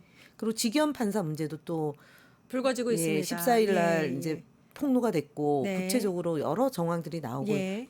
있고 그다음에 이제 윤리 감찰이 지금 진행 중이기 때문에 그 문제도 엎친 데 덮친 격으로 악재가 연속해서 벌어지기 때문에 자르는 과정이라고 봅니다. 그러니까 여러 가지 상황 면에서 국힘에게 불리한 네. 정황들이 불리한 발견되고 이슈만 있기 계속 때문에 나오기 때문에 네. 네. 그 중에서 가장 핵심적인 불리한 상황이 네, 윤석열이죠. 윤석열을 네. 끊어낸 것이다. 근데 이 윤석열 씨는 본인이 그런 영향을 미치고 있다는 걸 모르는 것 같아요. 아까도 말씀하셨듯이 내가 탈당하면 우리 지지자들이 국민의힘을 지지하지 않을 것이다. 이렇게 보고 있고 또 김문수의 힘 모아달라, 백의종군 해달라 이렇게 얘기하는 거 보면 본인이 대선에 어떤 영향력을 끼칠 수 있다. 좋은 영향력 국힘에. 그게 착각하고 김건희 있는 것 씨도 같아요. 검찰에 출석하라니까 네. 본인이 대선에 영향을 영향을, 미칠까봐. 근데 사실은 저희가 과학기술정보통신위원회 방송장악 그 청문회에 그렇죠. 예. 이제 증인으로 채택해서 출석 요구서를 보냈더니 심신이 미약해서 못 나온다 그랬거든요. 네, 그렇게 답변했습니다. 근데 일주일 사이에 이제 조기 대선에 영향을 미칠까봐 본인이 네. 안 나온다 이렇게 지금 얘기하는데 예, 미몽입니다. 개몽이 아니라 미몽. 미몽이다. 예, 네. 네. 그러면 자, 윤석열 씨가 일단 오늘 탈당을 해서 뭐 이 부분이 여론조사에 반영된 건 아무것도 없습니다. 탈당에 어떤 영향을 미칠 거라고 보시는지. 저는 탈당을 그 시기적으로 선택을 타이밍으로 보면 보통 갤럽 여론조사를 하기 전에 네. 이틀 전에 해야지 그게 반영되는 그게 있죠. 근데 네. 이제 월요일 날 리얼미터 여론조사도 금요일까지 했기 때문에 네. 반영이 안 되고 다음 주 목요일 금요일 날 발표되는 그렇겠죠. 여론조사인데 이제 그때가 해외에 네. 계신 분들이 이제 투표를 하는데 예. 해외에 계신 분들은 저희가 우리 당 전당대 그러니까 후보 경선 때도 보니까요. 예. 뉴스가 사실은 오염되지 않은 뉴스를 가장 많이 보는 분들이 이제 해외에 계신 분들이거든요. 그렇겠네요. 예. 그때 저희 민주당 얘기를 하면 98% 지지를 받았거든요. 이재명 후보가. 네. 그리고 사전 투표 이전 이제 역대 선거를 보더라도 사전 투표 그다음에 해외 투표가 이제 사전 투표랑 같이 묶이는데 저희들이 되게 높게 나옵니다. 네. 그래서 맞아요. 윤석열 계엄을 선포하려 했던 국민의힘 후보를 지지할 일은 없습니다. 윤석열 네. 탈당은 너무 늦었다. 너무 늦었다. 예, 그리고 선거용이다. 네. 그렇게 보여지죠. 국힘 자체가 기회마다 모두 다 기회를 다 그냥 버려버리는 것 같습니다. 놓치는 것 같다는 네. 느낌이 드는 게 네. 윤석열 탈당 문제도 사실은 조금만 더 김태용 비대위원장이나 후보가 적극적으로 나섰다면 반등까지는 아니더라도 기본은 했을 것 같은데. 근데 이제 그런 게 왜 실기하냐면 네. 믿는 구석이 있기 때문에 그렇습니다. 아. 그게 뭐냐면 지난번에 이제 3월 8일 날 탈옥을 했지 않습니까? 그때 예. 저희는 상상하지 못했던 일인데 그렇죠. 지기현 판사가 시간을 계산해서 네. 절차에 하자가 있다라고서 나왔지 않습니까? 네. 그러면 항고를 해야 되는데 검찰총장이 그걸 포기를 하지 않습니까? 그렇죠. 그 백주대낮에 할보를 했어요. 네. 근데 3월 26일 날 이재명 후보가 무죄가 날 거라는 것을 상상을 하지 않았겠어요. 그러니까요. 네, 예. 그래서 만약에 뭐 유죄가 났으면 헌법재판소의 판단이 또 어떻게 될지에 네. 대한 변수가 있었을 것 같아요. 예, 예. 또 하나 상황은 5월 15일로 예정되어 있던 5월 1일 날 대법원에서 2심이 무죄가 났는데 네. 대법원에서 그렇죠. 예, 빠르게 진행을 해서 6만 예. 페이지를 이틀 만에 구일- 보고 네. 그리고 9일 만에 예. 판단을 내렸는데 그래서 유죄 취지에 파기환송을 시켰기 때문에 네. 그러면 이제 이재명 후보가 대통령 후보가 안 될 거라고도 생각하지 않았겠나. 예전에 민주당이라면 네. 후보를 교체한다거나 후보를 흔든다거나 이런 이제 흐름이 있으면 네. 본인이 굳이 탈당하지 않더라도 존재를 계속 유지할 수 있다. 이렇게 네. 보니까 마지막으로는 5월 15일로 예정되어 있던 고법이 일정을 6월 18일로 수년을 했지 그렇죠. 않습니까? 예. 그것도 아마 계산이 아. 안 됐을 것 같습니다. 어. 그래서 역시 중요한 거는 국민의 역동성, 집단 지성이 이재명 후보의 그런 진정성을 알기 때문에 움직여서 판사의 판단을 맞아요. 이렇게 정상적으로 정의롭게 되는 거잖아요. 보통 후보가 선거운동이 시작되면 그 현행범이 아닌 이상에는 형사소추의 대상이 안 되는 그 법에 네. 적용을 안 받고 있었던 거잖아요. 예, 예. 여러 재판에 일정이 네. 잡혀 있었던 건데 그래서 지금 윤석열의 탈당이 늦어진 배경은 이재명이 혹시라도 잘못될 수 있다라는 확신이 있었기 때문에 아. 본인의 탈당을 늦춰왔고 그걸 별로 신경을 안 썼던 것 같습니다. 끝까지 자기 생각만 네, 그렇죠. 하고 본인이- 여론은 중요하지 않은. 네, 본인이 검찰 권력을 동원해서 이재명 죽이기에 성공할 수 있겠다라고 판단했기 때문에 경고망동하거나 오만방자하게 있었다. 네. 그런데 그건 이제 끝난 거잖아요. 예, 그렇죠. 그러니까 탈당을 통해서 뭔가 변화를 꾀하려고 지금 했던 건데 늦었죠. 네. 늦었다. 이분 이야기도 계속해서 나오는데 홍준표 전 대구시장이요. 네. 지금 뭐 이제 비서실장이었었던 김대식 의원을 하와이로 보내네 마네 뭐 이런 얘기 나오고 이제 그 홍준표를 잡기에 나섰는데 이 상황 어떻게 보세요? 대선에 이게 국힘에 좋은 영향을 미칠 것인가? 그렇죠. 대선 큰 선거는 힘을 계속 모아 나가는 과정이어야 되는데 지금 경선을 했던 후보군들은 한 분은 미국 가고 한 분은 합류를 안 하고 그다음에 한덕수 전 국무총리는 별로 움직임이 없고 이러다 보니까 네. 지금 플러스가 아니라 뺄셈 상황이 된 거잖아요. 네네. 그러니까 가장 영향력이 있는 직전 소위 보수의 아성인 대구시장을 지냈던 홍준표 후보의 네. 도움이 절실한 거죠. 그래서 요청을 할 텐데 얼마 전에 본인의 페이스북에도 올렸지만 부인하고 다정히 그 이제 하얀색 점퍼를 입고 네. 이제 그 연출하는 사진을 올렸던데 네. 국민의힘 상징적인 색깔이면 빨간색인데 벗었죠. 예, 빨간색을 벗고. 백의 종군도 아니고 백기 백기? 안 하겠다 이런 네. 의미 아닌가 싶어요. 네. 네.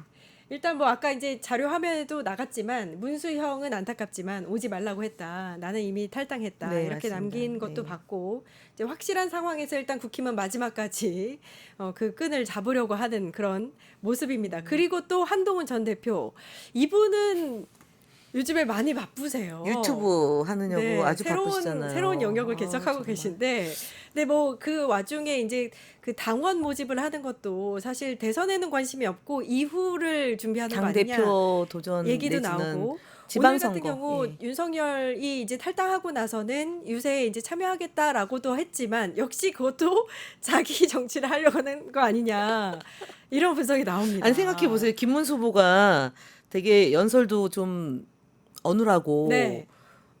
한동훈 후보는 또 돋보이는 분들이 분위기잖아요. 본인을 돋보이지 매우 한문수 특이해요 예, 이분은. 뭐 새우깡 먹는다거나 네. 커피 먹다가 쏟고 막 이런 걸 보면서 네. 유튜브 하면서 이렇게 물론 이렇게 좀 개그면 좋은데 몸 개그는 아닌 것 같아. 실제로 네. 좀 누가 그 연출을 하는지는 모르겠지만 감독을 하는지 모르겠지만 그 MZ 세대들 저처럼 네. 뭐 그러니까. 그만 뭐 이렇게 좀 하면 어떨까요? 차라리. 근데 그런 게 아니고 네. 진짜 잘 안 맞아요. 안 예, 맞아요. 예. 그리고 좀 그러니까. 분위기가 약간 살롱 같은 분위기예요. 요즘 지기현 판사 얘기 같은 왜 좀 네. 컴컴해요. 좀 밝게 야외에 나가서 역동적으로 네. 해야죠. 지금 같은 그러니까 선거 요즘에 시기에는. 유튜브에 감을 잡으신 우리 아니, 저는 김현우 원래- 의원님께서 아니, 제가 조언을 좀 해주세요. 방송통신위원회 네. 상임위원으로 3년 동안 제가 그 분야의 방송 콘텐츠를 얼마나 연구를 많이 하고 그러니까요. 나왔겠습니까? 요즘 예, 네, 그래서 물 들어오시면 그다음에 가짜 뉴스를 보려면 진짜 뉴스도 많이 봐야 돼요. 네. 네. 네. 그래서 시대 흐름, 그다음에 이제 뭐 팍삭 소가수다에 나오는 학시의 네. 그런 액션, SNL의 어. 짤 이런 거 보면 저희 추미애 대표 대단하잖아요. 네. 보셨어요 혹시? 아, 요즘 다 민주당 의원님들이 호남형입니다. 막 이런 거. 네, 잘 보고 있습니다. 한종훈 전 대표가 지금 이 김현 의원님의 말씀을 좀 듣고 좀 한동훈. 변화를 보여. 그분도 탈당하고 뭐 저희 쪽으로 놓고 김용남 의원이 또 네, 지지 맞아요. 오늘 선언했어요. 네, 맞아요. 유세 현장에 나타났어요. 수원 출신의 예. 검사. 네, 그분은 방송 패널로 굉장히 활약을 하셨는데 그렇죠. 그러다 보니까 여론의 흐름, 그다음에 국민들의 정서, 지금 대선의 의미 이런 것들을 좀 많이 현실화된 것 같습니다. 네. 최적화돼서 그분도 속으로는 참 내가 왜 이렇게까지 할 수밖에 없는지에 대해서 정말 자괴감을 가지고 오셨을 것 눈 같습니다. 떠보니 민주당으로. 왜냐하면 국민의힘이 너무 엉망진창이니까. 그렇죠. 예. 한동훈 전 대표 얘기하다가 유튜브 얘기까지 네. 갔습니다. 정치인 생톡 김현 더불어민주당 의원님과 재밌게 이야기 나눠봤습니다. 감사합니다. 네, 감사합니다. 네, 이어서 정치하는 언니들 바로 찾아뵙겠습니다.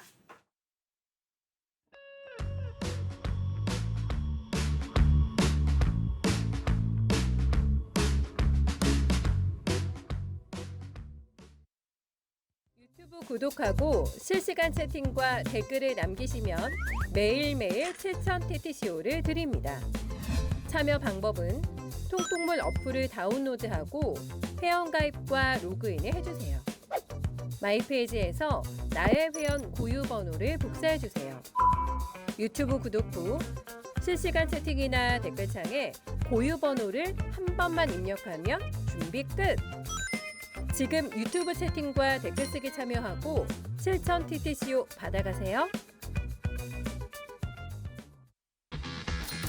돈 버는 TV쇼 증권 통판. 너도 받고 나도 받는 친구 초대 무제한 적립 이벤트. 초대 횟수 무제한, 보상도 무제한.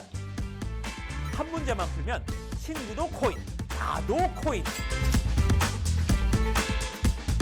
우승 상금에 친구 초대 보상까지. 매일 낮 12시 증권 통팟에서 만나요.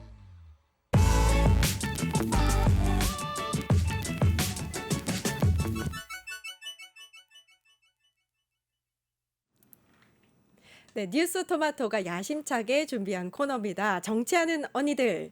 전예현 더불어민주당 선대위 정책본부 부본부장, 정은혜 전 민주당 의원 함께하고 계십니다. 안녕하세요. 안녕하세요. 반갑습니다. 직책이 생기셨습니다. 네. 뭔가 아주 정책본부 부본부장. 네, 정은혜 전 의원님도 이제 같이 하고 있고요. 네. 저희가 지금 가장 중요하게 여기는 게 이재명 대표님이 이제 민생이에요. 네. 그래서 그런 분야에 있어서 열심히 하려고 하고요.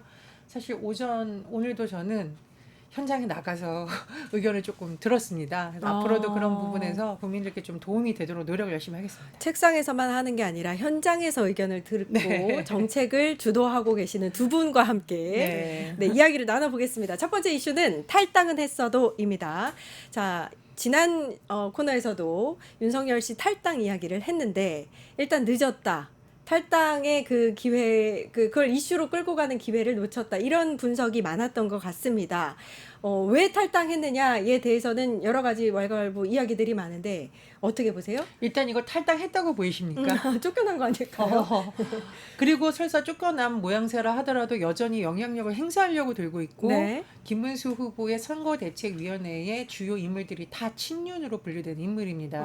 저는 사실 이거를 제명했어야 되는 것 그렇죠. 탈당으로 어떻게 어물쩍 넘어가는 것으로 보이고 그나마도 사실상 위장 탈당이다 이렇게 위장 보고 있습니다. 탈당이다. 그렇습니다. 자 보십시오. 그리고 국민의힘은 여전히 윤석열에게 끌려다니고 있는 겁니다. 그나마 기회가 있을 때도 제명을 안 하고 그냥 내란수계가 알아서 나간 것으로 보이고요. 두 번째 있습니다. 그럼 왜 지금 이 시점에 이걸 했을까? 네. 저는 지금 대구, 경북, PK 다 네. 지금 여론조사가 심상치 않다는 거 이제만 그렇죠. 다루셨죠? 네. 이러다 보면 선거 지면 김문수 탓을 해야 되는데 잘못하면 내 탓으로 돌리겠다. 이런 교묘한 것도 좀 작용했다고 보고요.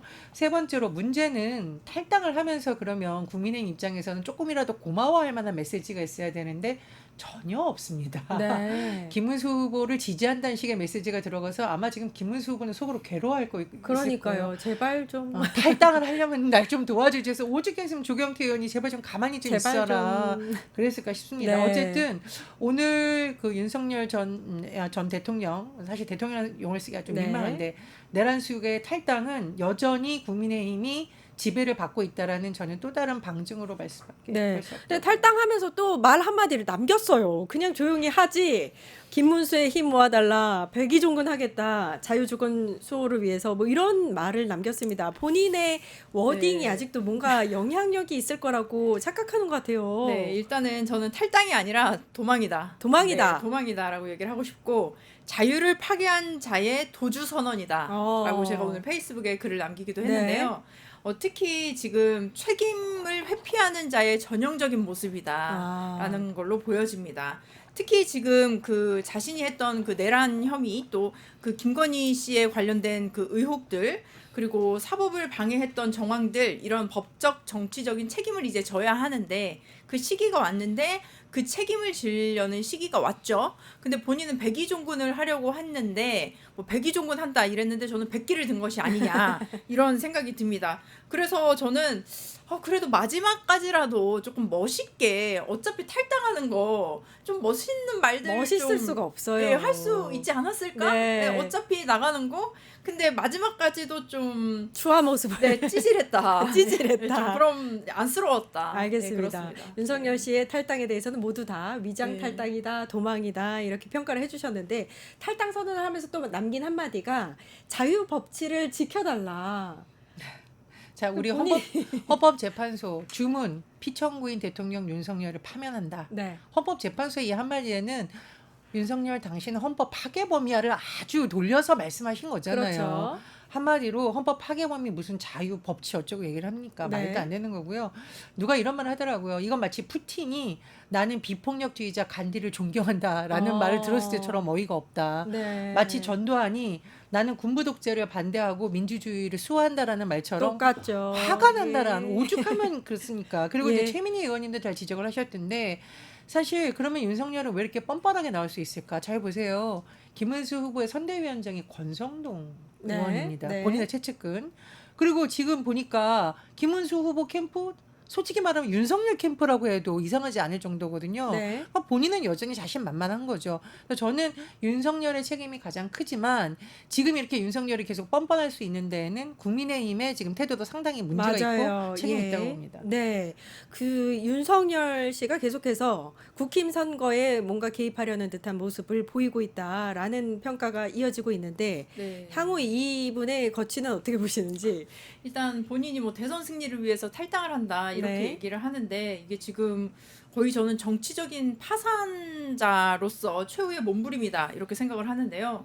결국에는 지금 대선 구도에서까지 자신의 이름을 넣고자 하는데 이러면서 전국을 좀 혼란에 빠뜨리고 있다. 네. 그러면서 뭐 본인이 또 자유를 얘기를 하는데 그 자유를 얘기하는 것도 저는 좀 너무나 이해가 되지는 않고 이 사람의 정치적인 미래는 정말 끝이 났다. 네. 저는 정말로 끝이 났다고 보여지고 탈당을 했다고 책임을 면할 수는 없다. 그 책임으로부터 도망갈 수도 없고 국민 앞에 심판받을 그 명분은 더 명확해졌다라는 네. 얘기를 드리고 싶습니다. 그래서 윤석열과 함께한 자들도 그 책임으로부터 벗어날 수 없다. 그래서 이 탈당은 면죄부가 될 수 없다. 네. 국민들은 앞으로도 계속 지켜볼 것이고 법적인, 도덕적인, 정치적인 책임은 앞으로도 계속 물을 것이다. 라고 네. 말씀드리고 싶습니다. 네, 일단 그 과정이 여러모로 굉장히 뭔가 부족했습니다. 그러니까 그 국민의 여론을 전혀 담지 못하고 읽지 못하고 있다라는 게 느껴졌던 게 그 김용태 비대위원장이 처음에는 마치 윤석열 씨의 탈당을 굉장히 압박할 것처럼 보였는데 바로 입장을 그 다음날 선회를 했고 김문수 후보는 아예 그 윤석열을 결정한 문제다 이렇게 책임을 전가했잖아요. 그런 모습을 보면 이 탈당이 정말 뭐 이 과거에 대한 계엄에 대한 반성이라던가 어떤 메시지다 이렇게 보기는 힘들 것 같아요. 그래서 최근에 김문수 후보에 대해서 사람들이 안경 쓴 윤석열이냐, 오. 염색한 정광훈이냐 이런 말 하고 있습니다. 아니 사실 대선 후보라는 자리가 얼마나 막중한 자리예요. 앞으로 네. 5년간 대한민국을 이끌고 갈 지도자가 되겠다라는 겁니다. 네. 더구나 우리나라는 전 국민이 대통령 선출하는 나라잖아요. 네. 그만큼 많은 국민들에게 무언가 확실한 메시지를 줘야 되는데 지금 김은수 후보도 그렇고 선대위의 주요 관계자들이 여전히 윤석열에게 질질 끌려다니고 눈치 보이는 모습을 그러니까요. 보고 있으니까 그래서 제가 지금 김은수 후보 캠프가 사실상 윤석열 캠프로 보인다 이렇게 비판을 하고 있는 거고요. 또 하나 꼭 얘기하고 싶은 게 있습니다. 아니 도대체 윤석열과 좀 거리를 두는 듯한 일부 정치인의 모습도 사실상 거리를 두고 있지는 않다고 봅니다. 왜냐하면 이 정도 되면 중진들이 나서서 윤석열 제명하라고 해야 되는데 지금 적극적으로 그런 거 보이십니까? 예? 안 보이죠? 안 전혀 보이지 보이잖아요. 않습니다. 사실상 몇몇만 그러고 있는 거지 대다수 중진들은 침묵하고 있거나 사실상 네. 동조하는 모습을 보이고 있는 예. 거잖아요. 그래서 여전히 국민의힘은 내란 수계와 한몸이라는 비판을 받고 있는 겁니다. 이거는 김은수 개인의 문제라기보다는 여전히 국민의힘이라는 큰 정당이 내란 수계의 지배를 받고 있는 아주 씁쓸한 현실을 우리가 지금 그대로 보고 있는 겁니다. 그래서 우리가 이번 대선을 통해서 내란 확실하게 정리하자라는 게 이유가 있는 거예요. 내란은 여전히 진행 중이라고 볼 수 있는 상황입니다. 일단 김문수 후보가 윤석열 탈당에 대해서 사전 조율이 전혀 없었다라고 얘기했고 민주당에서는 이 탈당에 대해서 대국민 사기극이다 이렇게 강하게 비판을 했어요. 어떻게 보세요? 네, 일단 탈당 자체도 너무나 이런 표현은 좀 웃긴데요. 정말 모냥 빠진다. 정말 이렇게밖에 표현을 할 수가 없을 것 네. 같습니다. 의원님 너무 고급스럽게 찌질하다면서 아까 찌질하다고 그래. 딱 그거야 솔직히 네, 찌질해 그래요. 정말 너무 좀 찌질해. 찌질하다. 왜냐면 사실은 저는 오히려 그 조경태 의원의 말이 좀 논리적이었던 것 같긴 그쵸. 합니다. 이게 무슨 뭐 우리가 탈당을 해주십시오, 뭐 나가주십시오, 뭐 이런 당 내 상황이 아니라 네. 사실은 당에서의 정확한 어떤 규정을 딱 만들어서 내란을 했던 대통령이기 때문에 사실은 출당을 시키는 것이 맞았고 네. 그러한 정당한 적법한 절차에 따라서 당에서 어떻게 보면 이것도 해당 행위에 그렇죠. 해당하는 거거든요. 제명해야죠. 예, 제명을 했어야 했고 거기에 따라서 윤석열 씨도 나도 받아들인다 뭐 이런 모습들을 좀 보였어야지 네. 마지막으로서의 품위를 지켰을 수 있었던 건데 그렇지 못했던 점 그리고 그 과정에서도 지금 국민의힘이 주말마다 무슨 코미디를 하고 있습니다. 예. 그래서 저희가 정말 무슨 토요일 일요일마다 정말 상상하지도 못했던 그러니까요. 것들을 예. 정말 빵빵 오늘 같은 경우도 무슨 페이스북에 그렇게 글을 올려가지고 탈당을 하겠다고 또 네, 말씀을 하시는 것처럼 정말 상상하지도 못했던 것을 하고 있는데 저는 이 모든 정말 우스꽝스러운 정치의 모양들이 6월 3일 이후에 이재명 후보님께서 대통령이 되시고 나서는 정말 끝날 거라고 봅니다. 제자리를 찾아갈 네. 것이다. 이렇게 얘기를 해주셨습니다. 자, 그런가 하면 윤석열 씨의 휴대전화 내역이 굉장히 눈길을 끌고 있습니다. 특히 뭐 여러 가지 계엄의 밤에도 있었지만 김건희 씨 관련 수사가 불거질 때마다 박성재 법무부 장관과 통화를 했어요. 그러니까 지난해 뭐 3월부터 11월까지 네. 9달치를 개인의 휴대전화와 관련된 게 지금 소식이 나오고 있잖아요. 근데 저는 정말 이제 어이가 없는 게 뭐냐면은 우리 왜 선제 없고 튀어 이런 드라마 생각나세요? 네네. 건이 없고 튀어 이 준비를 하고 있었나? 자, 보십시오. 법무부 장관이라는 자리는요, 검찰의 인사를 맡고 있는 자리잖아요. 네. 그럼 박성재 장관하고 김건희 명품백 수사와 관련해서 수차례 통화했다. 이거 진짜 합리적으로 김건희 수사하지 마. 김건희 수사하려는 검찰 인사 다 바꿔. 그렇죠. 이원석 검찰총장이 말 안 들어? 그냥 네. 패싱해버려. 네. 이렇게 볼 수밖에 없는 거잖아요. 네. 그리고 실제로 왜 이게 문제가 됐었냐면은 이원석 총장이 막 뭐 수사팀 끓이고 뭐 공정하게 해야 된다는 식으로 발언하니까 어떻게 됐습니까? 검찰 인사와 관련하는 여러 가지 사안에서 그냥 패싱해 버렸어요. 네. 이게 이원석 총장 한 명에 대한 메시지가 아니라 검찰 전체에 대한 메시지입니다. 감히 김건희를 수사하러 들어 가만 안 놔도 이거거든요. 공무원들이 왜 인사 때 되면은 초긴장을 하냐면 사기업처럼 이렇게 마음대로 이동을 할 수가 없습니다. 인사가 곧 만사예요. 인사가 네. 모든 메시지의 핵심이 바로 공무원 조직입니다. 그럼 박성재 장관하고 이렇게 명품백 수사라든가 이런 때마다 검찰 인사와 관련해서 통화했다? 이거는 윤석열 씨가 직접적으로 김건희를 보호하기 위해서 수사에 개입을 했고 인사에 개입을 했다라고밖에 저는 해석이 안 됩니다. 매우 합리적 의심이 드는 네. 상황인데 일단 김 여사 디올백 의혹 수사에 대해서 전담 수사팀이 꾸려진 이후에 5월 12일 박 장관과 통화하고 하루 만에 이 수사팀의 8명 중에 6명의 검사가 바뀌었다는 거예요. 네. 당시에 제가 기억이 나는 게 5월 14일 이원석 당시 검찰총장이 이 인사에 대해서 불만을 이야기하려다가 많은 듯한 그 인터뷰 장면이 굉장히 화제가 됐었어요. 네, 맞습니다. 지금 보면은 이거는 사법 개입이 아니라 사법 장악이다. 네. 저는 이렇게 보여지는데요.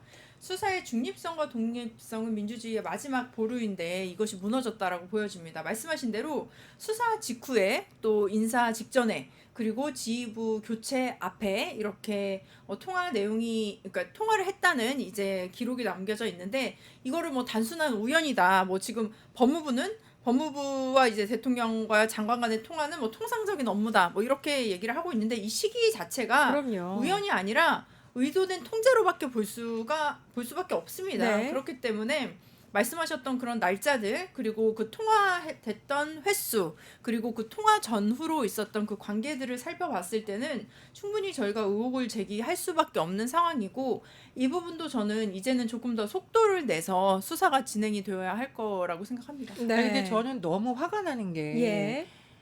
그 예전에 최상병 수사 외압 의혹으로 그렇게 네. 혼이 나고도 또 이렇게 대통령이라는 직위에 있는 사람이 본인이 나서서 장관들을 움직이고 그 사건에 개입해서 수사 외압 의혹이 또 일어났다는 게 너무 어이없지 않나요? 그러니까 이건 정말 대통령으로서 네. 내가 국정을 운영하고 있다는 생각이 없고 나는 그냥 김건희의 남편으로 살겠다라고만 국민들이 그렇게 볼 수밖에 없어요. 그런 뭐 사건으로 사람이 바뀔 거였으면 계엄이 일어나지 않았을 그렇습니다. 것 아니 같습니다. 근데 저는 이게 너무 어이가 없는 네. 게 한두 번도 아니고 도대체 네. 그래서 정말 계엄이라는 건 역사적으로 너무 불행한 사건입니다만 네. 결과적으로 봤을 때 그냥 윤석열 정권이 빨리 스스로 그러니까 헛발질해서 무너진 네. 게 오히려 국민들의 긴 안목으로 봐서는 민주주의를 그냥 다시 제자리로 돌리는 그러니까요. 그런 계기가 됐다는 게 참 역설적인 거죠. 네. 일단은 또 통화 내역 중에 눈여겨봐야 되는 게 계엄 당시입니다. 이 계엄의 밤에 뭐 나경원, 윤상현, 김재원 이렇게 국힘의원들과도 통화를 했고 추경호 당시 원내대표하고도 중요한 시기 그러니까 밤 12시 한 30몇 분 그 근간에 계속해서 통화를 했다는 거잖아요. 그러니까 이 계엄 해제의 의결을 방해하고자 하는 내용이 담겼을 것이다. 이런 추론이 가능한 상황인데 어떻게 보세요? 제가 이런 표현도 좀 웃기지만 실패의 이유가 여기에 있다. 네, 계엄의 실패 이유가 여기 있다. 너무나 치밀하지 못했고 네. 그 무슨 계엄을 하는 분이 계엄을 준비하셨다는 분이 통화로 계엄 전후에 이렇게 뭐 통화를 해서 뭐 그 작전을 논의를 하고 한다는 게 사실은 그렇습니다. 계엄이라는 것 자체가 굉장히 치밀하게 주도가 되어야 하고 네. 그리고 여당이 주도를 한다면 이 부분은 사전에 공유가 되어야 했고 뭐 이런 통화로서 이게 실시간 변경이 되어야 하는 그런 시나리오로는 되어지진 않았겠죠. 네. 하지만 이렇게 통화를 했다는 것 자체가 본인들이 예상하지 못했던 일들이 일어났다는 것이고 그렇기 때문에 우왕좌왕했다는 것. 그래서 치밀하게 계획이 되지 않았고 이분들은 계엄을 할 능력도 되지 않았다는 그런 것들을 저는 네. 오히려 증거로 보여주는 것이다. 그렇기 때문에 계엄을 해서는 안 되는 사람이 계엄을 준비를 했던 것이고 계엄할 능력도 없었던 사람이 계엄을 했던 것이고 그리고 이 부분에 있어서는 정말로 이 통화 내용들도 명확하게 조사가 되어야 하고 그리고 이때의 통화를 받았을 때 저는 그렇습니다. 의원들이 통화 받은 의원들이 있었다면 저는 당장 이날이라도 이 순간이라도 공개적으로 밝혀야 했었던 거 아닌가요? 본인이 그 계엄에 같이 공조한 세력이 아니라고 한다면 저는 이런 전화 받았는데 계엄에 동조하지 않았습니다. 근데 왜 저한테 이런 전화가 왔나요? 라고 얘기를 해야 됐는데 그 전화를 받고도 본인이 공개하지 않았다면 그 본인은 자체가 예, 공범이라는 거 인정하는 거 아닙니까? 저는 그 부분도 네. 좀 얘기를 해야 되지 그 않을까요? 부분장님 제가 궁금한 것 중에 하나가 이게 통화 내역은 밝혀졌는데 어떤 통화를 했는지는 이제 계속해서 알 수 없는 거잖아요. 네. 그럼 그 통화 시점마다 또 상대마다 또 그때 당시에 어떤 결정됐던 상황들을 잘 연관시키면 뭔가 이제 퍼즐이 맞춰지지 않을까라는 생각이 들거든요. 어떻게 그렇습니다. 보세요? 아니 근데 이게 참 공교롭다고 봐야 될까요? 지금 이 인물들을 다 보니까 예. 윤석열에게 절대 충성을 맹세한 듯한 느낌을 주는 그렇죠. 인사들이죠. 친윤입니다. 친윤. 아니 그냥 이거 뭐 친윤 정도가 아니라 심지어 계엄 실패 후에 뭐 가서 절을 하고 뭐 네. 구치소로 부르면 뭐 한 직접 시간 가서 동안 갔다 만나고, 오고 뭐 예. 이런 걸 봤을 때 사실상 제가 보기에 내란에 대해서 계엄에 대해서도 사전에 소통이 있었던 게 아닌가 의심이 들기도 하고 두 번째로 계엄이 실패한 이후에도 정치 생명 연장을 하기 위해서 이 사람들과 손을 잡은 게 아니라 정말 의심스럽습니다. 네. 말씀하셨듯이 다 보세요. 정치 초년생들 아니에요. 네, 네. 나경원 의원, 윤상현 의원, 김재원 이분은 정무수석도 했던 분입니다. 네. 박근혜 정부에서. 예. 그러면 말씀했듯이 정말 윤석열하고 손절할 의혹이 있었다면 공개적으로 밝혔을 겁니다. 네. 그리고 전화를 했을 때 오히려 탈당을 해라, 책임을 져라 이렇게 했겠죠. 아니면 제명하겠다. 그런 내용 나온 적 없잖아요. 예. 이제 밝혀지고 있는 거기 때문에 이렇기 때문에 지금 국민의힘이 내란 공범이 아니냐고 의심을 받고 있는 거고 네.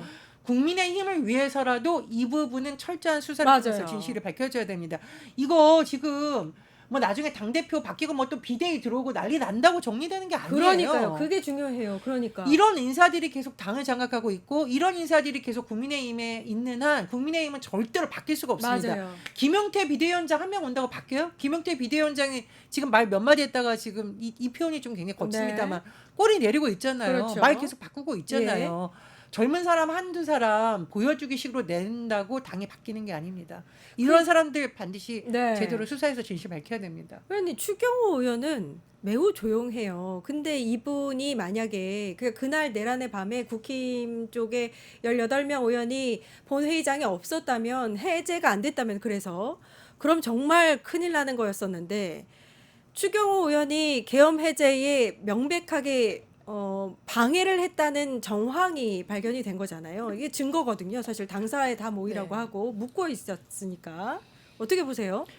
명확하게 방해를 한 거죠. 네. 그래서 지금 그 공간이라는 게 굉장히 중요하거든요. 그래서 국회의원이라는 곳은 사실 본회의장이라는 곳은 국회의원만 들어갈 수가 있기 때문에 사실 지금은 어떤지 모르겠습니다. 그래서 저 때는 막 가방도 큰 가방은 들고 갈 수 없는 거였어요. 그래서 여성 의원들 같은 경우는 작은 파우치만 들고 갈 수 있을 정도로 그래서 보좌관분도 사실은 이제 좀 몸이 불편하신 분들만 이제 수행을 하시는 분들 들어갈 수 있는 그런 곳이어서 본회의장이라는 것은 국회의원이 들어갈 수 있고 그 자리에서 표결을 할 수 있는 굉장히 중요한 자리인데 그 자리를 들어가지 못했고 국회 그 본청에 들어가지 못하게 했다라는 것, 그것을 또 국회의원 단톡방에 뭐 여기를 가라 저기를 가라 뭐 계속 이런 식으로 지시를 해서 혼란을 유도했다는 점. 명백히 방해를 했습니다. 네, 왜냐하면 예. 당대표, 빼돌렸어요. 네, 원내대표 뭐 이런 자리들은 사실은 일개 사실 국회의원이라고 하더라도 지시를 따를 수밖에 없습니다. 네. 그렇기 때문에 방해를 한 거죠.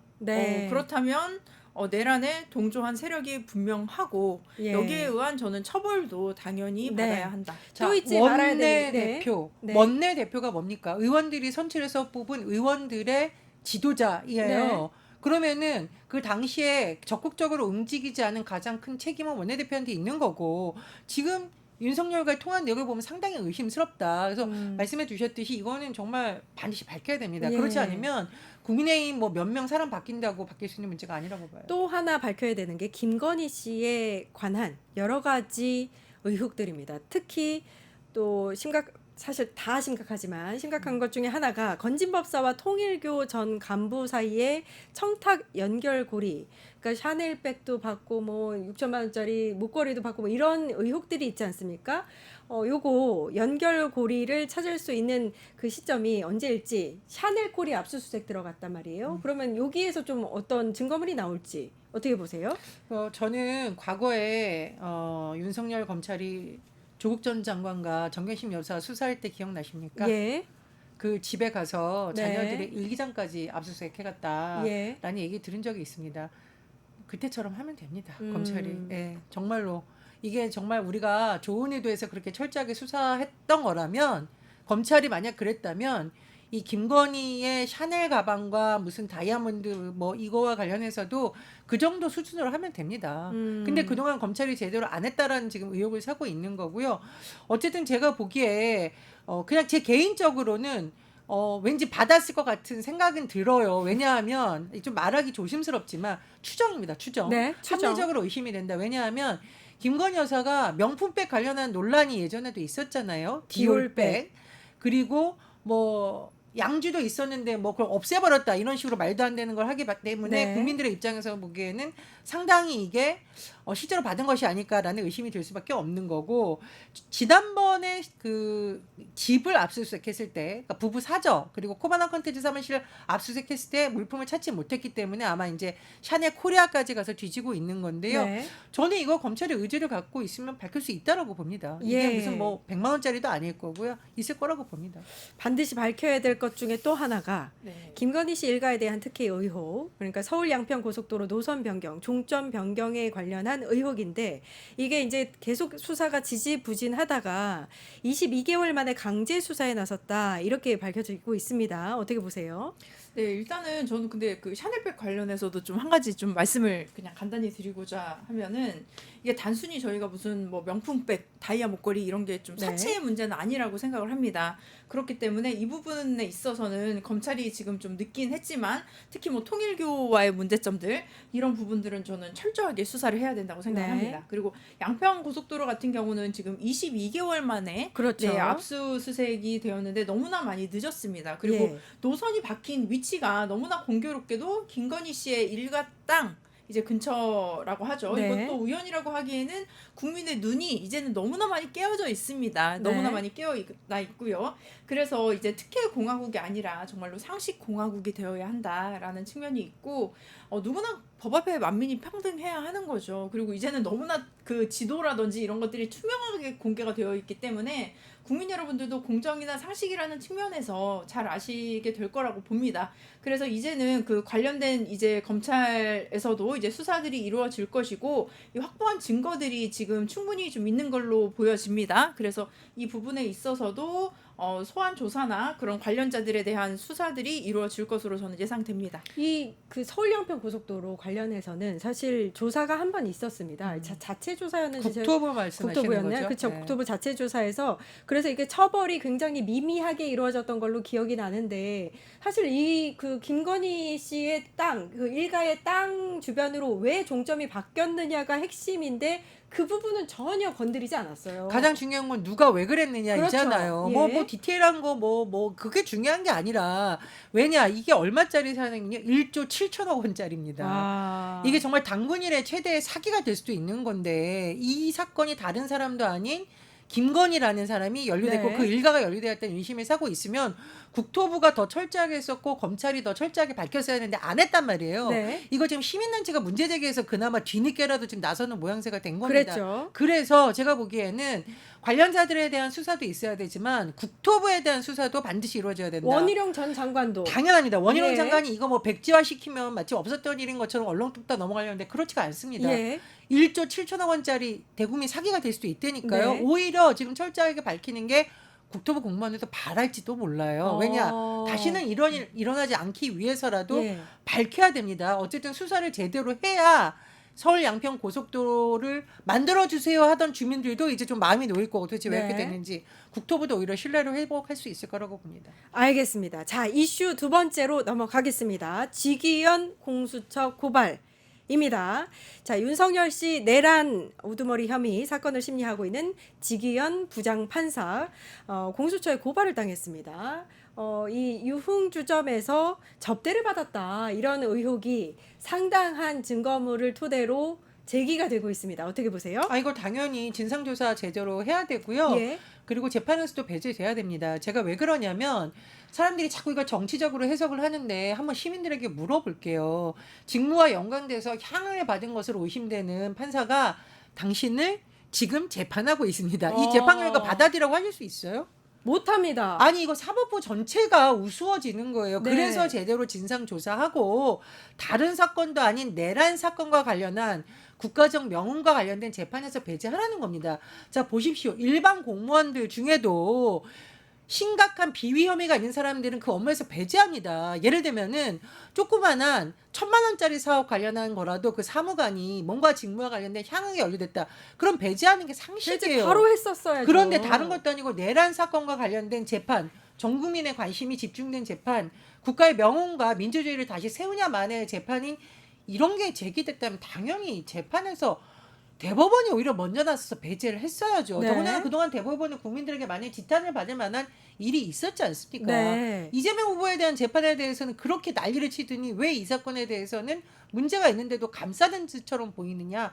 그래서 빨리 저는 대법원 차원에서 여기에 대해서 엄중하게 대응해야 된다고 봅니다. 아니 여기에서 술을 마시려면 엄청 많은 돈을 내야 한다고 하는데 지기현 부장판사는 네. 한 번도 낸 적이 없다고 합니다. 이런 의혹까지 제기됐는데 일단 뭐 윤리감사관실 대법의 윤리감사관실에서 조사를 한다고는 하지만 재판에서는 제외되질 않았어요. 네, 이게 보면은 굉장히 고급 유흥주점이기도 하고 네. 뭐 1인당 수백만 원어치의 이제 고가의 이제 술 접대를 받은 것으로 이제 의혹이 제기되고 있습니다. 그래서 또 청탁금지법 뭐 위반 혐의 또뭐 지금 제기가 되고 있는 것인데 특히 이런 상황 속에서 지금 윤리감사관실에서 조사를 또 받고 있는데 또 자기 사건을 자기가 재판하는 것과 다름없지 그럴 않을까라는 수도 저는 있을 것 생각이 같습니다. 듭니다. 그렇기 때문에 당연히 그런 재판을 진행을 계속하는 것은 저는 불가하다라는 입장이고 아마 이 부분은 사법부가 재판 중단의 여부를 지금은 판단을 하고 있지는 않지만 여론의 흐름상 아마도 중단을 하지 않을까 싶습니다. 네.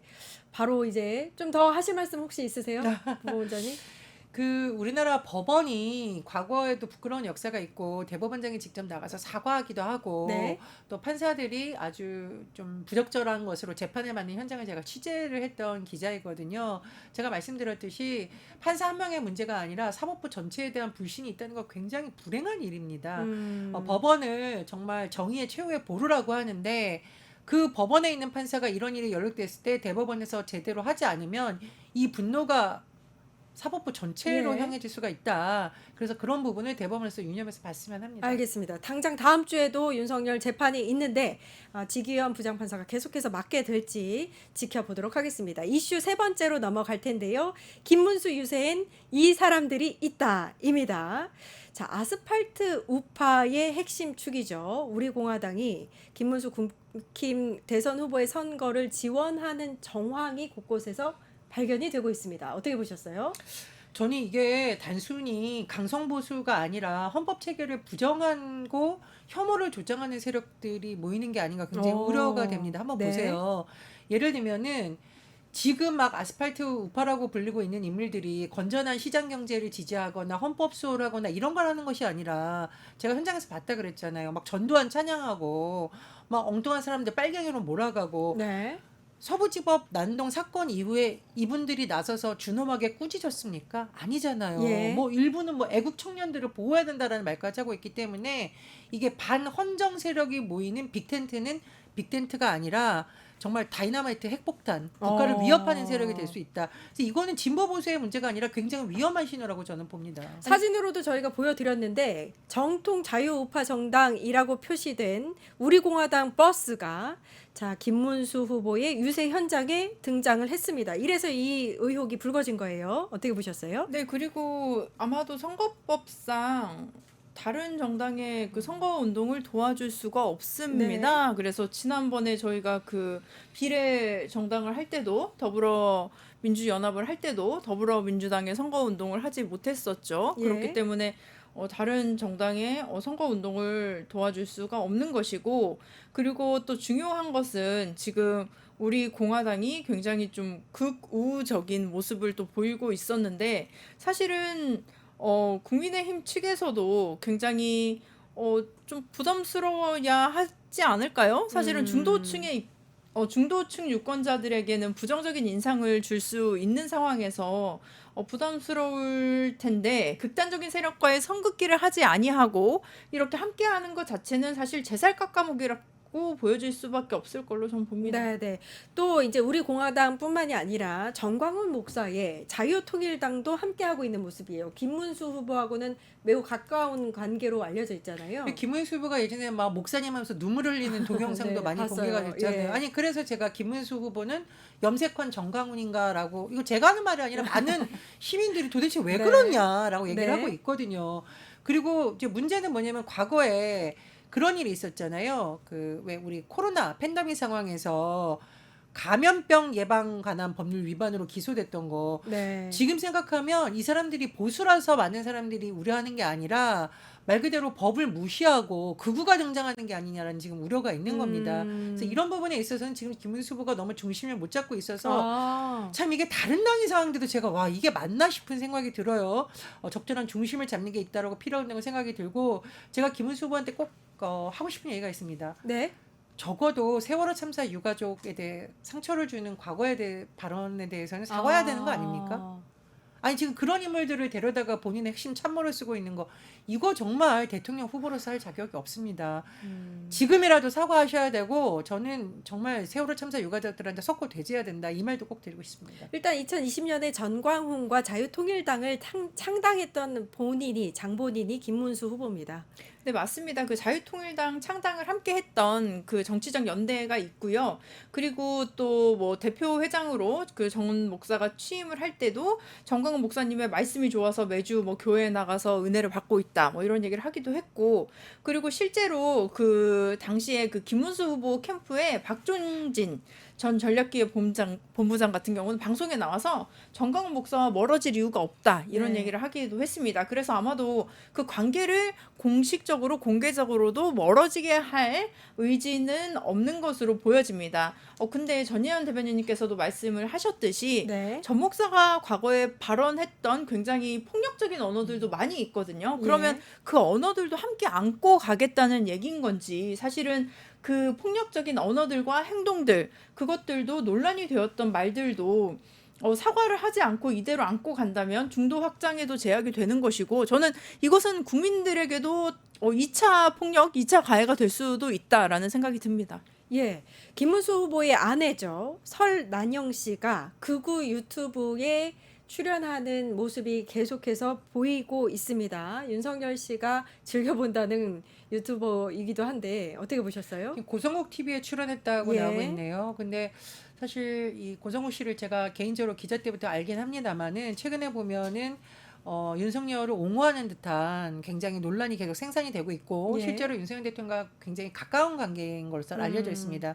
그럼 지금 김문수 후보의 배우자인 설ян영 씨가 여기에 출연한다라고 하는 걸 국민들이 어떻게 보겠어요? 여전히 윤석열과 관계가 유지되고 있고 소통하고 있구나라고 볼 수밖에 없다. 그런 네. 점에서 굉장히 아쉽고요. 또 하나 최근에 설ян영 여사가 나서서 자꾸 우리 후보와 배우자를 물어뜯고 있는데 이것도 보기 좋지 않습니다. 왜냐하면 김문수 후보가 과거에 경기도지사 시절에 그 소방헬기 예. 이런 거를 개인적으로 사용했던 이런 흑역사를 지금 본인이 다시 소환하고 있는 거예요. 그래서 제가 보기에 설양영 여사가 정말 김문수 후보를 도울 마음이 있다면 지금은 오히려 소외된 사람들 그리고 참사로 인해서 아팠던 분들을 위로하고 또 네. 사과할 법은 사과하는 게 맞는 거지 제가 보기에 오히려 전략적으로 굉장히 김문수 후보에게 좋지 않다 이렇게 봅니다. 그러니까 이렇게 보면 김문수 후보가 계속해서 극우 세력하고 연계를 해서 선거를 하겠다라는 그 의지를 보이는 거나 다름없지 않나. 아내까지 나서서. 그렇죠? 네, 지금 김혜경 여사님 같은 경우는 굉장히 조용한 행보를 하고 계십니다. 그래서 네. 종교계 인사분들 만나시고요. 또 사회에 되게 소외된 계층들 그리고 우리가 정말 손에 닿지 않는 사실 후보님께서 직접 가시지 못하는 곳들 구석구석을 다니시면서 직접적으로 소통을 하고 계십니다. 그런 네. 일정들을 하고 계시는 속에서 조용한 내조하는 또 경청하는 행보를 하고 계시는데요. 너무나 비교가 됩니다. 지금 예. 설란영 씨 같은 경우는 뭔가 사람들을 선동하려는 목적이 있다든지 네. 뭔가 당신들의 그 세계관을 전파하려는 목적이 있다든지 그다음에 지금 뭐 과거 뭐 노동운동이나 이런 걸 했던 걸 얘기하는 것까지는 좋습니다. 그럼에도 불구하고 뭐 본인의 도덕성과 청렴성을 굉장히 막 강조를 하는 게 오히려 그거 자체가 되게 좋아 보이지는 않습니다. 오히려 그런 모습들이 좀 눈에는 좋아 보이지 않는다. 그렇기 때문에 유권자들께서는 굉장히 좀 오히려 더 엇갈린 반응을 보이지 않을까 싶습니다. 네, 극우와 연대하는 김문수 후보의 모습까지 분석을 해주셨습니다. 정치하는 언니들, 지금까지 전예현 더불어민주당 선대위 정책본부 부본부장, 정은혜 민주당 전 의원님과 이야기 나눠봤습니다. 감사합니다. 네, 6월 3일 대선 당일에 저희 뉴스토마토가 오후 6시부터 합정동 이토마토 빌딩에서 대선 특집 공개 방송을 합니다. QR코드 스캔하시고 꼭 신청을 해주시기 바랍니다. 네, 지금 화면으로 나가고 있죠? 이 QR코드로 공개 방송 신청을 해주시면 함께 공개 방송도 볼 수 있고요. 오후 6시부터 9시까지 3시간 동안 진행이 되는 뉴스토마토 대선 특집 여러분 많이 함께 해주시기 바랍니다. 네, 월요일부터 일요일까지 함께하는 끝장 뉴스 저희 내일 오후 4시 50분에 다시 찾아뵙겠습니다. 감사합니다.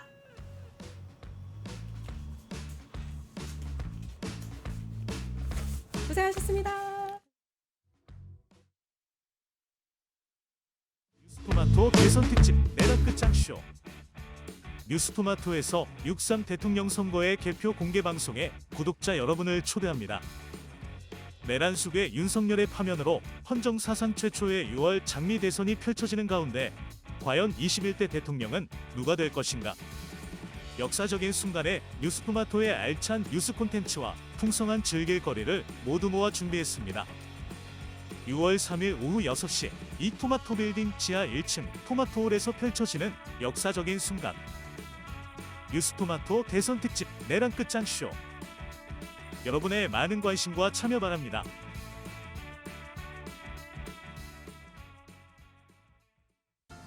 뉴스토마토 K평화연구